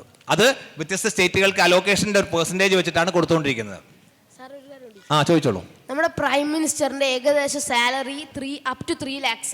പക്ഷേ നമ്മുടെ പ്രൈം മിനിസ്റ്റർ വിയർ ചെയ്തിരിക്കുന്ന പ്രൈം മിനിസ്റ്ററിന്റെ അടുത്തുള്ള കോട്ട് 4.5 CR. അപ്പോൾ 3 lakhs മന്ത്ലി സാലറി കിട്ടുന്ന പ്രൈം മിനിസ്റ്ററിന് അങ്ങനെ 4.5 CR വെർത്ത് വരുന്ന ഒരു കോട്ട് വാങ്ങാനുള്ള ഇതുണ്ട്. ഒരു അത്രയും ക്യാഷ് ആ പ്രൈം മിനിസ്റ്റർ എവിടെ നിന്ന് കിട്ടി? ഇതൊന്നും ആരും ചോദിക്കില്ല. നമ്മുടെ രാജ്യത്തിന്റെ തലപ്പത്തിരിക്കുന്ന ആള് ഏറ്റവും അന്തസ്സോടുകൂടി മുന്നോട്ട് പോകേണ്ടത് രാജ്യത്തിന്റെ പ്രതിനിധിയാണ്. അതങ്ങനെ തന്നെയാണ്, ഏറ്റവും അന്തസ്സോടു കൂടി തന്നെയാണ് പോകേണ്ടത്. ഫ്രഷായി പ്രാർത്ഥന കഴിഞ്ഞിരിക്കുമ്പോൾ ബെല്ലടി വന്നാൽ ഈ ജുഡീഷ്യൽ ഓഫീസറുടെ വീട്ടിൽ ബെല്ലടി വന്നാൽ അപ്പോൾ പ്രതീക്ഷിക്കുക എന്താ വെച്ചാൽ ഏതെങ്കിലും പ്രതിയായിട്ട് പോലീസ് ഓഫീസർ വന്നിട്ടുണ്ടാവും എന്നുള്ളതാണ്. വന്ന് നോക്കുമ്പോൾ ഒരു ഓഫീസറുണ്ട്. ഞാൻ എന്താണെന്ന് ചോദിച്ചു. എന്നോട് പറഞ്ഞു പോക്സോ ആണെന്ന് പറഞ്ഞു. ശരി, അപ്പോൾ ഒരു മോനെയായിട്ടാണ് വന്നിരിക്കുന്നത്. അപ്പോൾ ഞാൻ ചോദിച്ചു മോനെ എന്താ സംഭവം എന്ന്. സാറേ ഒന്നുമില്ല, ഇതെൻ്റെ ഇവിടെയുള്ള രക്ഷിതാക്കളും മക്കളും ശരിക്കും കേൾക്കണം കേട്ടോ. സാറേ ഒന്നുമില്ല, ഞാൻ എൻ്റെ ക്ലാസ്സിൻ്റെ മുകളിൽ പഠിക്കുന്ന കുട്ടിയായിട്ട് ഭയങ്കര അടുപ്പത്തിലായി. അപ്പോൾ എൻ്റെ ക്ലാസ്സിന് താഴെ പഠിക്കുന്ന ഒരു കുട്ടിയായിട്ട് ഭയങ്കര അടുപ്പത്തിലായിരുന്നു. അപ്പോൾ പണ്ടത്തെ പോലെ ഒന്നല്ല. ഇപ്പോൾ വൈക്കം ബഷീർ പറഞ്ഞ കത്തെഴുതി അങ്ങോട്ടിട്ട് ഒന്നുമില്ലല്ലോ. പരിചയപ്പെടുമ്പോൾ മൊബൈൽ ഫോൺ കൊടുത്തിട്ട് സോഷ്യൽ മീഡിയയിലൂടെ പെട്ടെന്ന് എന്ത് ചെയ്യും വെച്ചാൽ അങ്ങനെ അടുപ്പം വല്ലാതെ കൂടിയപ്പോൾ ഈ മോള് രാത്രി തന്നെ ആ മോളുടെ വീട്ടിലേക്ക് വിളിക്കും. അപ്പോൾ ഈ അച്ഛനും അമ്മയും ഇപ്പം ഷുഗറും പ്രഷറും ഒക്കെ ആണല്ലോ, 9 മണിക്ക് ഭക്ഷണം കഴിച്ച് ഗുളിയും കഴിച്ച് അവ ഉറങ്ങിപ്പോവും. എന്നിട്ട് അവർ ബെഡ്റൂമിൽ കയറിയിട്ട് കുറ്റിയിടും. അപ്പോൾ ഈ മോള് ഡോറ് തുറന്നു കൊടുക്കും. ഈ പയ്യൻ അവിടെ വരും. അങ്ങനെ ഒരു 3-4 മാസം. അപ്പോൾ ഈ നമ്മൾ കോഴിക്കോട്ടുകാർ പറയും ദേവാല ബസ് വരുന്നത് പോലെയെന്ന്. ഇതാരുമായിട്ട് അറിയില്ല. ദേവാല ബസ് കോഴിക്കോട്ട് വരുന്നതും തിരിച്ചു പോകണോ അറിയില്ല. കാരണം ലേറ്റായിട്ട് വരിക, നേരത്തെ പോവുകയും ചെയ്യും. അങ്ങനെ ഒരു 3 മാസം കഴിഞ്ഞപ്പോൾ തൊട്ടടുത്ത വീട്ടിലെ പ്രായമുള്ള ആൾക്ക് നെഞ്ഞുവേദന വരുന്നുണ്ട്. അപ്പോൾ ഇദ്ദേഹം നെഞ്ഞുവേദന വന്നിട്ട് ഈ ജനലിലെടുത്ത് വന്നിട്ട് കമ്പി പിടിച്ച് നിൽക്കുക. അപ്പോൾ ഉണ്ട് ഒരു ചെങ്ങാതി ഓടിപ്പോണോ. അപ്പോൾ ഇയാൾ നെഞ്ഞുവേദനയൊക്കെ മറന്നു. കള്ളൻ എന്ന് പറഞ്ഞു. അപ്പോൾ നാട്ടുകാരെല്ലാം ഓടിക്കൂടി പിടിച്ചപ്പോൾ കള്ളനല്ല കുള്ളനാ. മനസ്സിലായില്ലേ? അപ്പോൾ പിന്നെ ഈ പെൺകുട്ടിയുടെ വീട്ടുകാർ ചെയ്ത പണി കേൾക്കണോ. ഈ പയ്യനെതിരെ പരാതിയാണ്. ഈ പയ്യൻ ഈ പെൺകുട്ടിയുടെ വീട്ടിൽ വന്നിട്ട്, പെൺകുട്ടിക്ക് 18 വയസ്സ് പൂർത്തിയായിട്ടില്ല കേട്ടോ, 18 വയസ്സ് പൂർത്തിയായിട്ടില്ല. ഈ പെൺകുട്ടിയുടെ വീട്ടിൽ വന്നിട്ട് ലൈംഗികാതിക്രമം ചെയ്തു എന്നാ. ഉടനെ FIR ഇട്ടു. പരാതി കിട്ടാൻ കാത്തുക അപ്പെടുത്ത് FIR ഇട്ടു. അതാ നിയമം പറയുന്നത്. FIR ഇട്ടു. മോനെ അറസ്റ്റ് ചെയ്ത് എൻ്റെ അടുത്ത് കൊണ്ടുവന്നതാ. എനിക്കൊന്നും ചെയ്യാനില്ല, നേരെ പിടിച്ച് റിമാൻഡ് ചെയ്യാന്നുള്ളതല്ലാതെ. അപ്പോൾ ഈ അഫെയറാണ്, സ്വാതന്ത്ര്യമാണെന്നൊക്കെ പറഞ്ഞ് നടക്കുന്ന മക്കളുണ്ടെങ്കിൽ ആ മക്കളോട് ഒരു കാര്യം പറയാണ്ട്, സ്വാതന്ത്ര്യമൊക്കെ എല്ലാവർക്കും ഉണ്ട്, സംശയമൊന്നുമില്ല. ഈ അഫെയറിലൊക്കെ പെടുന്നതിന് മുമ്പേ ആ ബർത്ത് സർട്ടിഫിക്കറ്റ് ഒന്ന് വാട്സാപ്പിൽ അങ്ങോട്ടും ഇങ്ങോട്ടും വാങ്ങി നോക്കുന്നത് നല്ലതാണ്. 18 വയസ്സ് പൂർത്തിയായിട്ടില്ലെങ്കിൽ 17 വയസ്സ് 364 ദിവസവും രാത്രി 11 മണിയും 11.59 ആണ് സമയമെങ്കിൽ ആൺകുട്ടി പെൺകുട്ടിയുടെയോ പെൺകുട്ടി ആൺകുട്ടിയുടെയോ ശരീരത്തിൽ തൊട്ടാ രാജ്യത്തിലൊരു നിയമമുണ്ട്. അതിന്റെ പേരാണ് protection of children from sexual offences act. POCSO act പ്രകാരം വലിയ കുറ്റകൃത്യമാണ്. ആളകത്തു. സ്വാതന്ത്ര്യമാണെന്നൊന്നും പറഞ്ഞിട്ട് കാര്യം ഉണ്ടാവില്ല. എല്ലാ സ്വാതന്ത്ര്യത്തിനും ഒരു ലിമിറ്റ് ഉണ്ട്. അപ്പോൾ ഇത്തരം കുറ്റകൃത്യങ്ങളിലൊന്നും പെടാതിരിക്കുക. ഒരുപാട് കുറ്റകൃത്യങ്ങൾ സംഭവിക്കുന്നുണ്ട്. ഇവിടെ ഇരിക്കുന്ന മക്കളൊന്നും അതിൽ പെട്ട മക്കളല്ലാന്ന് എനിക്ക് പൂർണ്ണ ബോധ്യമുണ്ട്. അങ്ങനെ ആരെങ്കിലും പെട്ടുപോകുന്ന ധാരണയുണ്ടെങ്കിൽ അത്തരം പ്രയാസങ്ങളിൽ നിന്ന് അവരെ രക്ഷപ്പെടുത്തണം. പിന്നെ ഒരു കാര്യം ഞാൻ നേരത്തെ പറഞ്ഞ കൂടുതൽ വിട്ടുപോയതാ. പ്രായപൂർത്തിയായുള്ളൊരു പ്രക്രിയയാണ് വിവാഹം കഴിക്കുക എന്നുള്ളത്. അതെല്ലാവർക്കും സ്വാതന്ത്ര്യമുണ്ട്, ഒരു സംശയമില്ല കേട്ടോ അതിന്. പക്ഷെ ഒരു കാര്യമുണ്ട്, ആൺകുട്ടിയായാലും ശരി പെൺകുട്ടിയായാലും ശരി തൻ്റെ ബെറ്റർ ഹാഫിനെ തിരഞ്ഞെടുക്കുമ്പോൾ ഏറ്റവും നമുക്ക് സൂട്ടബിളായ, തൻ്റെ ജീവിതം മുന്നോട്ട് കൊണ്ടുപോകാൻ സാധിക്കുന്ന, തൻ്റെ വിദ്യാഭ്യാസം മുന്നോട്ട് കൊണ്ടുപോകാൻ സാധിക്കുന്ന, തൻ്റെ ജോലി മുന്നോട്ട് കൊണ്ടുപോകാൻ സാധിക്കുന്ന നല്ല ബെറ്റർ ഹാഫിനെ തിരഞ്ഞെടുക്കാൻ വേണ്ടി ശ്രമിക്കണം. ഇതുമായി ബന്ധപ്പെട്ട് എൻ്റെ മുമ്പിൽ വന്ന ഒറ്റ സംഭവം ഞാൻ പറഞ്ഞുതരാം. കോഴിക്കോട്ട് അറിയപ്പെടുന്ന ഒരു ഉദ്യോഗസ്ഥൻ്റെ കുട്ടി ചാടിപ്പോയിട്ട് പോലീസ് പിക്ക് ചെയ്ത് കൊണ്ടുവന്നു. DLS-ൽ ഇരിക്കുന്ന സമയമാണ്. വന്നു. ഞാൻ ഈ പയ്യനോട് ആദ്യം തന്നെ പറഞ്ഞു, ഞാൻ അങ്ങോട്ട്, മോനെ പ്രായപൂർത്തിയായ ആർക്കും തിരഞ്ഞെടുക്കാനുള്ള അവകാശമുണ്ടെന്ന്. ഈ മോളോടും പറഞ്ഞു. സമയത്തിൻ്റെ പരിമിതി കൊണ്ട് ഞാൻ അവസാനിപ്പിക്കുക. അപ്പോൾ ഈ പോലീസ് ഉദ്യോഗസ്ഥൻ എന്നോട് പറഞ്ഞു, സാറേ എനിക്കൊരു കാര്യം പറയാണ്ട് പറഞ്ഞു. അപ്പോൾ ഞാൻ രണ്ടുപേരോടും പുറത്തിരിക്കാൻ പറഞ്ഞു. പോലീസ് ഉദ്യോഗസ്ഥൻ വന്നു എന്നോട് പറഞ്ഞു, സാറേ ഈ പയ്യനുണ്ടല്ലോ 18 കേസിലെ പ്രതിയാന്ന് പറഞ്ഞു. അപ്പം ഞാൻ വിചാരിച്ചു സ്വാതന്ത്ര്യ സമര കേസ് ചെയ്ത പഴയത് ബാക്കിയുള്ളതാണ്. നോക്കുമ്പോൾ അതല്ല. ഉദ്യോഗസ്ഥനോട് പറഞ്ഞു 10 കേസ് NDPS, 8 തെഫ്റ്റാ. അതായത് 10 കേസ് മയക്കുമരുന്നുമായി ബന്ധപ്പെട്ട കേസ്, 8 കേസ് തെഫ്റ്റ്. ഈ മയക്കുമരുന്ന് തെഫ്റ്റ് എപ്പോഴും ഒന്നിച്ചാ പോവാ. എങ്ങനെയാണെന്നറിയോ? ആദ്യം ആരെങ്കിലും നമുക്ക് ടേസ്റ്റ് ചെയ്യാൻ വേണ്ടി തരും മയക്കുമരുന്ന് ഫ്രീ ആയിട്ട്. പിന്നെ ഇത് അഡിക്റ്റ് ആവും. കിട്ടാതാകുമ്പോൾ അടുത്ത പരിപാടി എന്താണെന്നറിയോ? നമ്മൾ മൊബൈൽ സ്നാച്ചിങ്, പെട്ടിക്കട കുത്തി തുറക്കുക. അപ്പോൾ ഈ ഡ്രഗ് കേസ് ഉള്ള ആൾക്കാർ എപ്പോഴും തെഫ്റ്റ് കേസ് ഉണ്ടാവും കയ്യിൽ. അപ്പോൾ ഇത് കഴിഞ്ഞ് വന്നിട്ട് ഞാൻ രണ്ടാമത് ഈ മോളെ വിളിച്ചു. മോളോട് ഞാൻ പറഞ്ഞു, മോളെ ഈ പയ്യന് 10-18 കേസുണ്ടെന്ന് പോലീസ് പറയുന്നുണ്ടെന്ന് പറഞ്ഞു. അവനോട് പറയാം, അതെനിക്കറിയാം സാറെന്ന് പറഞ്ഞു. അതെനിക്കറിയാമെന്ന് പറഞ്ഞു. അത് സാറില്ല സാർ, ഞാൻ എൻ്റെ കല്യാണത്തിന് ശേഷം ഞാൻ ശരിയാക്കുമെന്ന് പറഞ്ഞു. അപ്പോൾ എനിക്ക് അവിടെ മറുപടി, എൻ്റെ മനസ്സിലൂടെ കടന്നുപോയ കാര്യം ഞാൻ നിങ്ങളുടെ ഈ സദസ്സുമായി പങ്കുവെക്കുക. ഏത് 21 വർഷം ഈ അച്ഛനും അമ്മയും എന്നെ കൊണ്ടുനടന്നിട്ടേ 18 കേസിൻ്റെ ഒറ്റ എണ്ണം കുറയ്ക്കാൻ പറ്റിയില്ല. 3 മാസം മുമ്പ് പരിചയപ്പെട്ട ഇയാളെ, അതും ട്രക്ക് കേസിലേ, മനസ്സിലായില്ലേ, ഞാൻ റെഡിയാക്കി എടുക്കുമെന്ന്. എനിക്ക് എൻ്റെ പ്രിയപ്പെട്ട സഹോദരന്മാരോടും സഹോദരിമാരോടും പറയാനുള്ളത്, നിങ്ങൾക്ക് ഇഷ്ടപ്പെട്ട ബെറ്റർ ഹാഫിനെ തിരഞ്ഞെടുക്കാനുള്ള അവകാശം നിങ്ങൾക്കുണ്ട്. പക്ഷേ അങ്ങനെ നിങ്ങൾ ഓപ്റ്റ് ചെയ്യുമ്പോൾ ഏറ്റവും നല്ല ബെറ്റർ ഹാഫിനെ തിരഞ്ഞെടുക്കാൻ വേണ്ടി സാധിക്കണം. നിങ്ങളുടെ വിദ്യാഭ്യാസം മുന്നോട്ട് കൊണ്ടുപോകാൻ അനുവദിക്കുന്ന, ജോലി ചെയ്യാൻ അനുവദിക്കുന്ന, ജീവിതം മുന്നോട്ട് കൊണ്ടുപോകാൻ സാധിക്കുന്ന ആളെ മാത്രമേ നിങ്ങൾ തിരഞ്ഞെടുക്കാവൂ.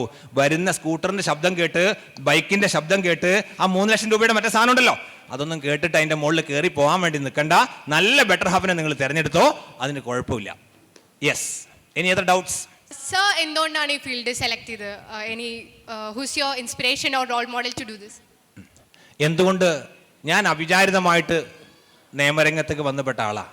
പക്ഷേ ഞാൻ നേരത്തെ പറഞ്ഞല്ലോ, ശാന്തസുന്ദരമായ സെൻറ്റ് ജോസഫ് ദേവഗിരിയിൽ നിന്നും പ്രക്ഷുബ്ധമായ ലോ കോളേജിൽ വന്നുപെട്ടപ്പോൾ ആദ്യം എനിക്ക് ഈ സബ്ജക്റ്റ് അത്ര പ്രധാനപ്പെട്ടതല്ല എന്നൊക്കെ തോന്നിയെങ്കിൽ, പിന്നീട് ഇപ്പോൾ എന്നോട് ആരെയും ചോദിക്കുക ലോകത്തെ ഏറ്റവും പവർഫുൾ സബ്ജക്റ്റ് ഏതാണെന്ന് ചോദിച്ചാൽ ഒരു സംശയവും ഇല്ലാതെ ഞാൻ പറയും the most powerful subject in the world is law. ഒരു കാര്യം കൂടി ഞാൻ കൂട്ടി പറയാം, ഇതിൽ ഒരുപാട് ഓപ്ഷൻ ഉണ്ട്. ജഡ്ജ് ആവാം, അഭിഭാഷകനാവാം. ഐ മേ സേ, അഭിഭാഷകൻ എന്ന നിലയിൽ ഒരുപാട് സ്കൈ ഈസ് ദ ലിമിറ്റ്. ഞാൻ ന്യായാധിപനാണ്, ജില്ലാ ജഡ്ജി ആയിട്ടിരിക്കും. എനിക്ക് എൻ്റെ ഒരു കോടതിയിൽ ഇരുന്ന് തീർപ്പ് കൽപ്പിക്കാനാണ് പറ്റുക. അത് ഒട്ടും മോശപ്പെട്ട ജോലിയല്ല, നല്ല ജോലിയാണ്. പക്ഷേ അഭിഭാഷകനായിട്ടിരിക്കുമ്പോൾ ലോകം നമ്മുടെ ഒപ്പീനിയന് വേണ്ടി കാത്തു നിൽക്കും. ഒരുപാട് ഉദാഹരണങ്ങൾ നമ്മുടെ മുമ്പിലുണ്ട്. കപിൽ സിബലും അരുൺ ജെയ്റ്റ്ലിയും ചിദംബരവും തുടങ്ങി ഒരുപാട് രാംജത്ത് മലാനി തുടങ്ങി ഒരുപാട് ഉദാഹരണങ്ങൾ സമയത്തിൻ്റെ പരിമിതി കൊണ്ട് ഞാൻ പറയാതിരിക്കുകയാണ്. അതിൽ ആ കപിൽ സിബലിൻ്റെ ഒരു മനോഹരമായ സ്റ്റോറി ഉണ്ട്. അദ്ദേഹം ആ യൂട്യൂബിൽ അവൈലബിൾ ആണ്. കോവിഡ് കാലഘട്ടത്തിൽ ഒരു ലോ സ്കൂളിൽ അദ്ദേഹം വളരെ മനോഹരമായിട്ട് ഒരു സ്പീച്ച് നടത്തിയിട്ടുണ്ടായിരുന്നു. അതിൽ അദ്ദേഹം പറയുന്നുണ്ട്, ഞാൻ LLB കഴിഞ്ഞു, വക്കീലായിട്ട് സുപ്രീം കോടതിയിൽ പ്രാക്ടീസ് തുടങ്ങി. തുടക്ക കാലഘട്ടത്തിൽ ഐ വാസ് എ ബ്രീഫ്ലെസ് ലോയർ, കേസൊന്നും ഉണ്ടായിരുന്നില്ല. അങ്ങനെ ഓടി നടക്കുകയാണ്. ഞാൻ എന്നും രാവിലെ നോക്കും ആരുടെ കോടതിയിലാണ് പ്രമാദമായ കേസുകൾ ഉള്ളത് എന്ന്. ചീഫിൻ്റെ കോടതിയിലാണ്, അവിടെ പോയിട്ട് ഇരിക്കും, കേട്ടുകൊണ്ടിരിക്കും. അപ്പം ഒരു ക്ലയൻറ്റിനെ കിട്ടിയിരുന്നെങ്കിൽ ആഗ്രഹിക്കുമ്പോൾ ഹരിയാനയിൽ നിന്നും ഒരു തോറ്റ MLA വരുന്നുണ്ട്. വന്നിട്ട് എന്നോട് പറയുന്നുണ്ട്, ഇത് കപിൽ സിബൽ എന്നെ ഓൺലൈൻ പ്ലാറ്റ്ഫോമിലുണ്ട് ഈ സ്റ്റോറി. കപിൽ സിബൽ പറയുന്നുണ്ട്, തോറ്റ MLA വന്നിട്ട് എന്നോട് പറഞ്ഞു, സാറേ എനിക്കൊരു കേസ് ഉണ്ട്. അപ്പം കപിൽ സിബൽ പറയാ, ഞാൻ വളരെ കൗതുകത്തോട് റെഡി എന്ന് പറഞ്ഞു. I was readily agreed to conduct that case. പക്ഷേ അപ്പം ഈ തോറ്റ MLA പറഞ്ഞു, എൻ്റെ കയ്യിൽ കാശില്ല എന്ന്. കുഴപ്പമില്ല എന്ന് പറഞ്ഞു. കപിൽ സിബൽ എന്നിട്ട് ആ കേസ് ഇരുന്ന് പഠിക്കുന്നുണ്ട്. കംപ്ലീറ്റ് പഠിച്ചു നോക്കുമ്പോൾ ഒരു പ്രശ്നമുണ്ട്. ഈ തർക്കവുമായി ബന്ധപ്പെട്ട വിഷയത്തിൽ സുപ്രീം കോടതി 3 മാസം മുമ്പ് ഒരു വിധിന്യായം പറഞ്ഞിട്ടുണ്ട്. ആ വിധിന്യായം ഈ കേസിന്, ഇദ്ദേഹത്തിൻ്റെ കേസിന് അനുഗുണമല്ല. പക്ഷേ ആ വിധിന്യായം പഠിച്ചപ്പോൾ അദ്ദേഹത്തിന് മനസ്സിലാവുന്നത്, അദ്ദേഹം പറയുന്നുണ്ട്, അത് നിയമപരമായി ശരിയല്ല എന്ന തോന്നൽ വന്നപ്പോൾ ഡെപ്തിൽ പഠിക്കുന്നുണ്ട് ഒരു ജൂനിയർ അഭിഭാഷകൻ എന്ന നിലയിൽ.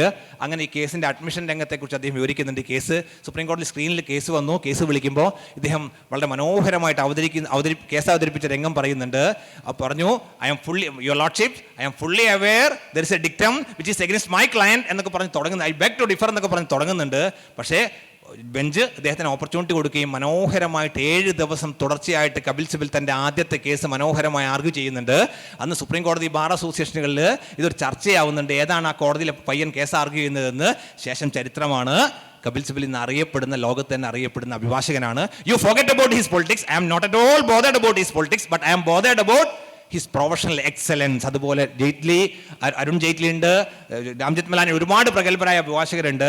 ലോകം നമ്മുടെ ഒപ്പീനിയന് വേണ്ടി കാത്തു നിൽക്കും. ഇത്ര മനോഹരമായ മറ്റൊരു പ്രൊഫഷൻ ഇല്ല. അതിൽ ത്രില്ലുള്ള ആളുകൾ മാത്രമേ വരാവൂ. മറ്റ് ജോലിയെ പോലെയല്ല. LLB പാസ്സായി കഴിഞ്ഞിട്ടാണ് കൂടുതൽ പണി വരുന്നത്. എല്ലാ സമയത്തും വായിക്കാനുള്ള മാനസികാവസ്ഥ വേണം. എല്ലാ വീക്കെൻഡിലും ഔട്ടിങ്ങിന് പോകണം എന്നുള്ള ആരും അഭിഭാഷകനായിട്ട് വരരുത്, ആരും ന്യായാധിപനായിട്ട് വരരുത്. പക്ഷേ നിങ്ങൾക്ക് എന്ത് വേണം? അധികാരം വേണോ? അധികാരം തരും. പണം വേണോ? പണം തരും. സൗകര്യങ്ങൾ വേണോ? സൗകര്യങ്ങൾ തരും. എല്ലാം ഈ പ്രൊഫഷൻ തരും. അഭിഭാഷകനായാലും ശരി, ന്യായാധിപനായാലും ശരി. ആരെങ്കിലും നിങ്ങളോട് അഭിഭാഷക വൃത്തിയിൽ സ്കോപ്പില്ല എന്ന് പറയുന്നുണ്ടെങ്കിൽ ഞാൻ ധൈര്യത്തോടുകൂടി നിങ്ങളോട് പറയുന്നു, ആ വ്യക്തിക്ക് അഭിഭാഷക വൃത്തിയുടെ സ്കോപ്പിനെ കുറിച്ച് അറിയില്ല എന്ന്. സുപ്രീം കോടതിയിൽ ഒരു അഭിഭാഷകനുണ്ട്, ഒറ്റ വാക്ക് പറയുകയാണ്, ആർക്കെങ്കിലും ത്രില്ലുണ്ടെങ്കിൽ നിങ്ങൾ വരണം. സുപ്രീം കോടതിയിൽ അഭിഭാഷകനുണ്ട്. അദ്ദേഹത്തിന് SLP സ്പെഷ്യൽ പെറ്റീഷൻ അഡ്മിഷൻ മാത്രം എല്ലാ ദിവസവും 20-25 എണ്ണം ഉണ്ടാവും. അദ്ദേഹം ഒരു 3 മിനിറ്റാണ് ഒരു SLP, അതായത് ഹൈക്കോടതി തള്ളി, ഹൈക്കോടതിയും തള്ളി, സുപ്രീം കോടതിയിൽ വരുന്ന സാധനമാണ്. അത് 3 മിനിറ്റൊക്കെ പറയാൻ സബ്ജക്റ്റ് കംപ്ലീറ്റ് തറലി സ്റ്റഡീഡ് ആയിട്ട് ജഡ്ജസും വരിക, അഭിഭാഷകരും വരിക. അദ്ദേഹത്തിന് 10-20 SLP ഉണ്ട്. ആ ഒരു 3 മിനിറ്റ് ആർഗ്യൂ ചെയ്യുന്നതിന് 20 lakhs rupees ഫീസ് വാങ്ങുന്ന അഭിഭാഷകരുണ്ട്. അതിന് നിങ്ങൾ മൾട്ടിപ്ലൈ ചെയ്താൽ മതി. ഞാനിത് പറയുന്നത് പണത്തിൻ്റെ ആംഗിളിൽ ലുക്രേറ്റീവ് ആണ് എന്ന് പറയാനല്ല. ഈ പ്രൊഫഷൻ ഭയങ്കര സ്കോപ്പുള്ള പ്രൊഫഷനാണ്. പിന്നെ മനോഹരമായിട്ട് ഈ കേസ് ആ അഡ്മിഷൻ മാത്രമേ ഉള്ളൂ, ഫൈനൽ ഹിയറിങ്ങിന് വേറെ കാശ് കൊടുക്കണം. അത് MLA ഒക്കെ കൃത്യമായിട്ട് അറിയാം. കേസ് കണ്ടക്റ്റിൻ്റെ കാര്യത്തിൽ എന്താണ് ഇതിൻ്റെ ബുദ്ധിമുട്ടെന്നൊക്കെ ജനപ്രതിനിധി എന്ന നിലയിൽ അദ്ദേഹത്തിന് നന്നായി അറിയാൻ സാധ്യതയുണ്ട്. അപ്പം അടിപൊളി പ്രൊഫഷണൽ. നിങ്ങൾക്ക് ആളുകളെ സഹായിക്കണമെങ്കിൽ, പൊതുസമൂഹത്തെ സഹായിക്കണമെങ്കിൽ ഒറ്റ സംഭവം കൂടി ഞാൻ പറയാം. ഒരു പയ്യനുണ്ടായിരുന്നു, മേത്ത എന്നായിരുന്നു അദ്ദേഹത്തിൻ്റെ പേര്. അഭിഭാഷക വൃത്തി തുടങ്ങിയ കാലഘട്ടത്തിലാണ് അദ്ദേഹം ഗംഗാ നദിയുടെ തീരത്തോടെ ഒരിക്കൽ യാത്ര ചെയ്യാൻ ഇടവന്നു. അപ്പോൾ ഈ ഗംഗാ നദി പൊല്യൂട്ടഡ് ആയതിനെ കുറിച്ച് അദ്ദേഹം കാണുന്നുണ്ട്. അദ്ദേഹം ഒരു പൊതു താല്പര്യ ഹർജി സുപ്രീം കോടതി മുമ്പാകെ കൊണ്ടുവരുന്നുണ്ട്. Against tanneries on the bank of the Ganga river. Ganga നദിയുടെ തീരത്ത് പ്രവർത്തിക്കുന്ന തുകൽ ഫാക്ടറികളിൽ നിന്നും വരുന്ന മാലിന്യം കൊണ്ട് പരിശുദ്ധമായ ഗംഗ മലിനമാക്കപ്പെട്ടപ്പോൾ അതിനെതിരെ പൊതു താല്പര്യ ഹർജിയുമായിട്ട് വരുന്നുണ്ട്. അതിൻ്റെ ആദ്യത്തെ ദിവസത്തെ അഡ്മിഷൻ ലോക മാധ്യമങ്ങൾ കവർ ചെയ്തിട്ടുണ്ടായിരുന്നു. അത് ഇതായിരുന്നു. ബെഞ്ച് സിറ്റിംഗ് തുടങ്ങി. ജസ്റ്റിസ് കുൽദീപ് സിംഗ് ജഡ്ജ് ഉണ്ട് അതിൽ. ആ 4 ജഡ്ജിമാരുള്ള ബെഞ്ചാണ്. വന്നിരുന്നപ്പോൾ ഈ മേത്ത എന്ന് പറയുന്ന യുവ അഭിഭാഷകൻ ആ സുപ്രീം കോടതിയിലുണ്ട്. അവിടെ വന്നിരുന്നപ്പോൾ അപ്പോൾ ഇദ്ദേഹത്തിൻ്റെ പോക്കറ്റ് പൊന്തി കിടക്കുന്നുണ്ട്. അപ്പോൾ ജഡ്ജി ചോദിക്കുന്നുണ്ട്, what is that mister Mehta in your pocket? നിന്റെ പോക്കറ്റിൽ എന്താണെന്ന് ചോദിക്കുന്നുണ്ട്. അപ്പോൾ കൂടെയുള്ള വലിയ വലിയ കമ്പനികൾക്ക് വേണ്ടി യാതൊരാകുന്ന അഭിഭാഷകർ ചിരിക്കുന്നുണ്ട്. നമുക്കൊരു ചിരിയുണ്ടല്ലോ, നാട് നന്നാക്കാൻ വന്ന ആളുകളോടൊക്കെ ഒരു പുച്ഛമാണല്ലോ തുടക്കത്തിൽ. പിന്നെ നമ്മൾ അംഗീകരിക്കേണ്ടി വരും, അതാണ് കാലം. അങ്ങനെ പുച്ഛത്തോടു കൂടി പറയുന്നുണ്ട്. അപ്പോൾ ഈ മേത്ത എന്ന് പറയുന്ന MC മേത്ത എന്ന് പറയുന്ന അദ്ദേഹം എഴുന്നേറ്റ് എന്ന് പറയുന്നുണ്ട്, your lordship, this is a sample of the water which the teeming millions of this country are drinking.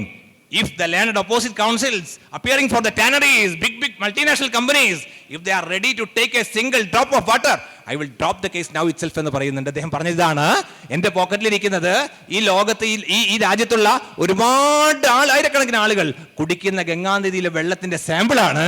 ഈ സാമ്പിളിൽ നിന്ന് ഒരു തുള്ളി വെള്ളം ഈ ഗംഗാനദിയുടെ തീരത്ത് പ്രവർത്തിക്കുന്ന ടാനറികളുണ്ടല്ലോ, തുകൽ ഫാക്ടറികളുണ്ടല്ലോ, അതിനുവേണ്ടി യാത്രാവാൻ വന്നിരിക്കുന്ന അഭിഭാഷകർ ഒരു തുള്ളി വെള്ളം ഇവിടെ വെച്ച് കുടിക്കാൻ തയ്യാറാണെങ്കിൽ, എൻ്റെ കുപ്പിയിലുള്ള വെള്ളം കുടിക്കാൻ തയ്യാറാണെങ്കിൽ ഈ ഫാക്ടറികൾക്കെതിരെയുള്ള കേസ് ഞാൻ ഇപ്പൊ തന്നെ ഡ്രോപ്പ് ചെയ്യാമെന്ന് വളരെ മനോഹരമായ ഒരു ആർഗ്യുമെന്റ് ഉണ്ട്. ശേഷം ചരിത്രമാണ്. മനോഹരമായിട്ട് ആ കേസിൽ വിധി വന്നു. ടാനറികൾ മാറ്റാൻ വേണ്ടി വന്നു. ഈ കേസ് നടത്തിപ്പിലുള്ള ഈ അഭിഭാഷകന് കേസ് നടത്തിപ്പിന് കാശ് കൊടുക്കാൻ വേണ്ടി സുപ്രീം കോടതി വിധിയിട്ടു. അപ്പോൾ പൊതുപ്രവർത്തന ആഗ്രഹമുള്ള, നാട് നന്നാക്കണമെന്ന് ആഗ്രഹമുള്ള ആളുകൾക്കും ഈ പ്രൊഫഷൻ നല്ലതാണ്. സിവിൽ സർവൻറ്റ് IAS ഓഫീസറായിട്ട് വരുമ്പോൾ നിയമം അറിഞ്ഞിരിക്കേണ്ട നിർബന്ധമാണ് നാട് നടത്തിക്കൊണ്ടു പോകാൻ വേണ്ടി. ആദ്യം നമ്മൾ പഠിക്കേണ്ടത്, ഞാൻ വീണ്ടും ആവർത്തിച്ച് പറയണു, ഭരണഘടനയെക്കുറിച്ചുള്ള ഒരു ധാരണ നമ്മുടെ കയ്യിലുണ്ടാക്കണം. നമ്മുടെ ഫിലോസഫി, നമ്മുടെ ആകത്തുകയായിട്ടുള്ള നമ്മുടെ ചിന്താധാര പോകേണ്ടത് ഈ ഭരണഘടന അനുസരിച്ച് തന്നെയാണ്. ഞാൻ പറഞ്ഞല്ലോ എങ്ങനെയുള്ള ഇന്ത്യയാണ് നമുക്ക് കെട്ടിപ്പടുക്കേണ്ടതെന്ന്. ഇപ്പൊ സാറ് പറഞ്ഞു ഞങ്ങൾ വളർന്നു വരുന്ന ഹീറോസ് ആണെന്ന്. അപ്പോൾ സാറിനെ ഏറ്റവും ഹെൽപ്പ് ചെയ്ത 2 ഹാബിറ്റ്സ് ഞങ്ങൾക്ക് പറഞ്ഞുതരോ? കൺസിസ്റ്റന്റ് ആയിട്ട് ഹാർഡ് വർക്ക് ചെയ്യാം. മനസ്സിലായില്ലേ? നിങ്ങൾ മക്കളാണല്ലോ, നമ്മളുടെ ഒരു രീതി, നമ്മൾ കൺസിസ്റ്റന്റ് ആയിട്ട് പഠനമായിട്ട് മുന്നോട്ട് പോകുമ്പോൾ, ഞാനൊക്കെ പഠിക്കുന്ന കാലത്ത് ഞാൻ അനുഭവിച്ച ചില സങ്കടം പറഞ്ഞുതരാം. നമ്മൾ എക്സാം ഒന്നായ എവിടെയും പോവില്ല, വീട്ടിലിരിക്കും, ടൂറിന് പോവില്ല, ഗ്യാതറിങ്ങിന് പോവില്ല. ശരിയോ തെറ്റെന്നൊക്കെ നിങ്ങൾ ചിന്തിച്ചോ? എക്സാമിൻ്റെ ആ സമയ കാലഘട്ടങ്ങളിൽ എത്ര വലിയ ടൂറാണെങ്കിലും വേണ്ടാന്ന് നോക്കും, നോ പറയും, അവിടെ മൂലയിലിരിക്കും. പിന്നെ എല്ലാ കുട്ടികൾക്കും ഒരേ അന്തരീക്ഷമല്ല ഉണ്ടാവും. ഞാൻ മുഹമ്മദ് അലി ഷിഹാബിൻ്റെ കഥ പറഞ്ഞല്ലോ. ചില കുട്ടികൾ ഇംഗ്ലീഷ് മീഡിയം സ്കൂളിൽ നിന്ന് പഠിച്ചു വന്ന ആളുകളുണ്ടാവും, ചില കുട്ടികൾ മലയാളം മീഡിയം, ഏത് മീഡിയത്തിൽ പറിച്ചു വന്ന ആളായാലും നമുക്ക് നമ്മുടേതായ കഠിനാധ്വാനത്തിന് തയ്യാറുണ്ടെങ്കിൽ നമുക്ക് കയറി വരാൻ വേണ്ടി പറ്റും.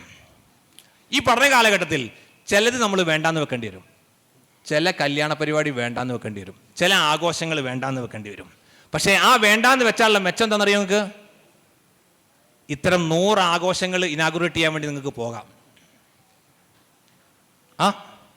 ഒരു പ്രതിനിധിയായിട്ട് 1000 ആഘോഷങ്ങളിൽ പോകുന്നത് വേണ്ട എന്ന് വെച്ച് നിങ്ങൾ കഠിനാധ്വാനത്തോടു കൂടി പഠിക്കാൻ തയ്യാറായാൽ, നിങ്ങൾ ഉത്തരവാദപ്പെട്ട സ്ഥാനത്തെത്തിക്കഴിഞ്ഞാൽ 1000 ചടങ്ങുകൾ നിങ്ങൾക്ക് ഉദ്ഘാടനം ചെയ്യാൻ വേണ്ടി പോകാനും 1000കണക്കിന് പ്രോഗ്രാമുകൾ നിങ്ങൾക്ക് തലപ്പത്ത് നിന്ന് ഷെഡ്യൂൾ ചെയ്യാനും വേണ്ടി പറ്റും.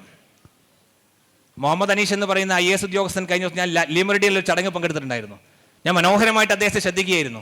അദ്ദേഹം അവിടെ കുട്ടികളുടെ ഒരു വലിയ പ്രോഗ്രാം അദ്ദേഹം ഷെഡ്യൂൾ ചെയ്ത് കൊണ്ടുപോവുക, ഒരു IAS കാരൻ എന്ന നിലയിൽ.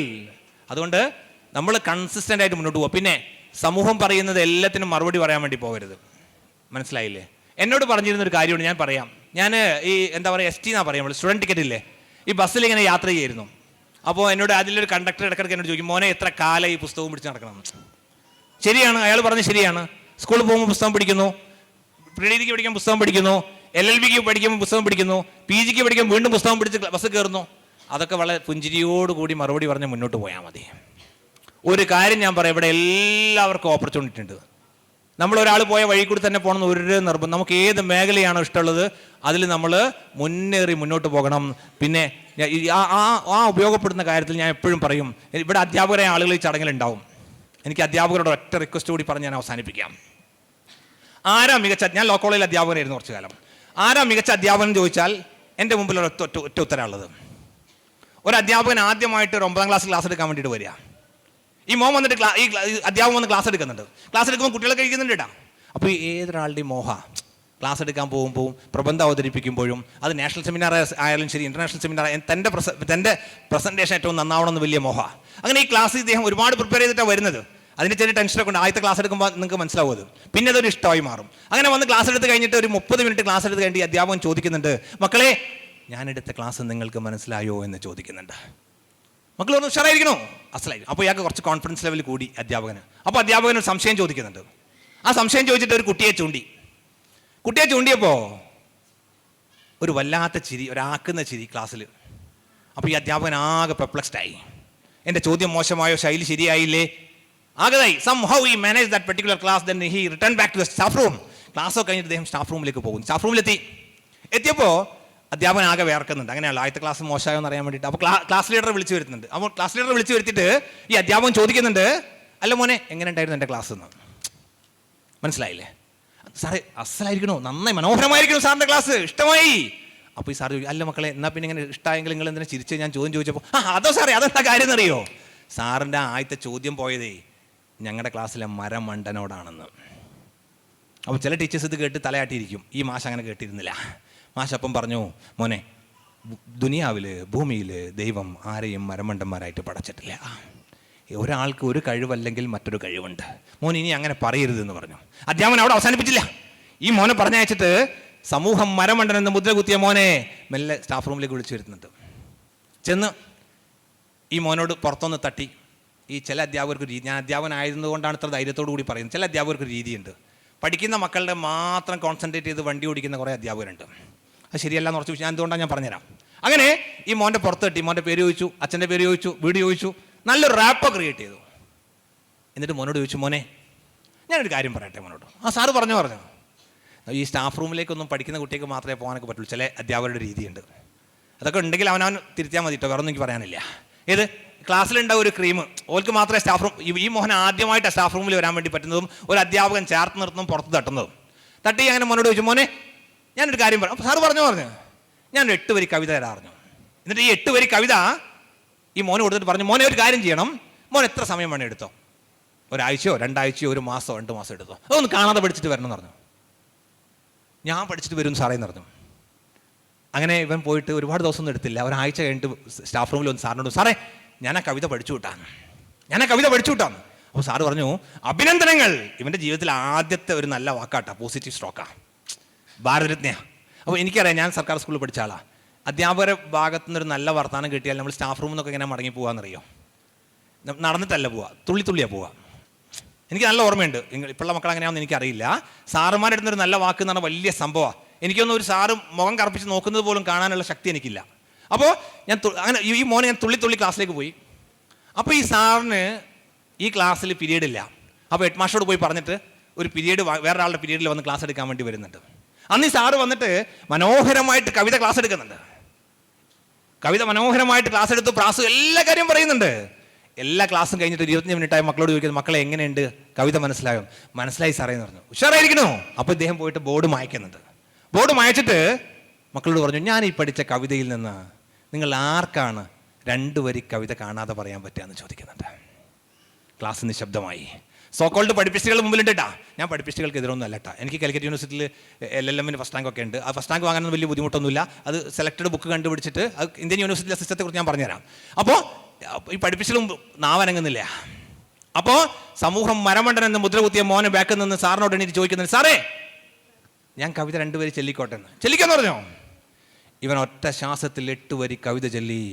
അന്ന് ക്ലാസ് കൈയടിച്ചു. ക്ലാസ് പറഞ്ഞു, ഇവനാണ് നമ്മുടെ ക്ലാസ്സിലെ പഠിപ്പിസ്റ്റ്. ശേഷം ചരിത്രമാണ്. ആ മോൻ പ്രീ ഡിഗ്രി പാസ്സായി, SLC പാസ്സായി, പ്രീ ഡിഗ്രി പാസ്സായി, ഡിഗ്രി പാസ്സായി, PG പാസ്സായി, നെറ്റ് ക്വാളിഫൈ ചെയ്തു, UGC JRF ക്വാളിഫൈ ചെയ്തു, PhD എടുത്തു, പോസ്റ്റ് ഡോക്ടറൽ തിസീസുകൾ 5 എണ്ണം ചെയ്ത് ഇന്ന് കേരളത്തിന്റെ കൊളീജിയറ്റ് എഡ്യൂക്കേഷനിൽ സീനിയർ പ്രൊഫസറായിട്ട് ജോലി ചെയ്യുന്നു എന്ന് പറയുമ്പോൾ ഇതാണ് അധ്യാപകൻ, ഇതാണ് അധ്യാപനം.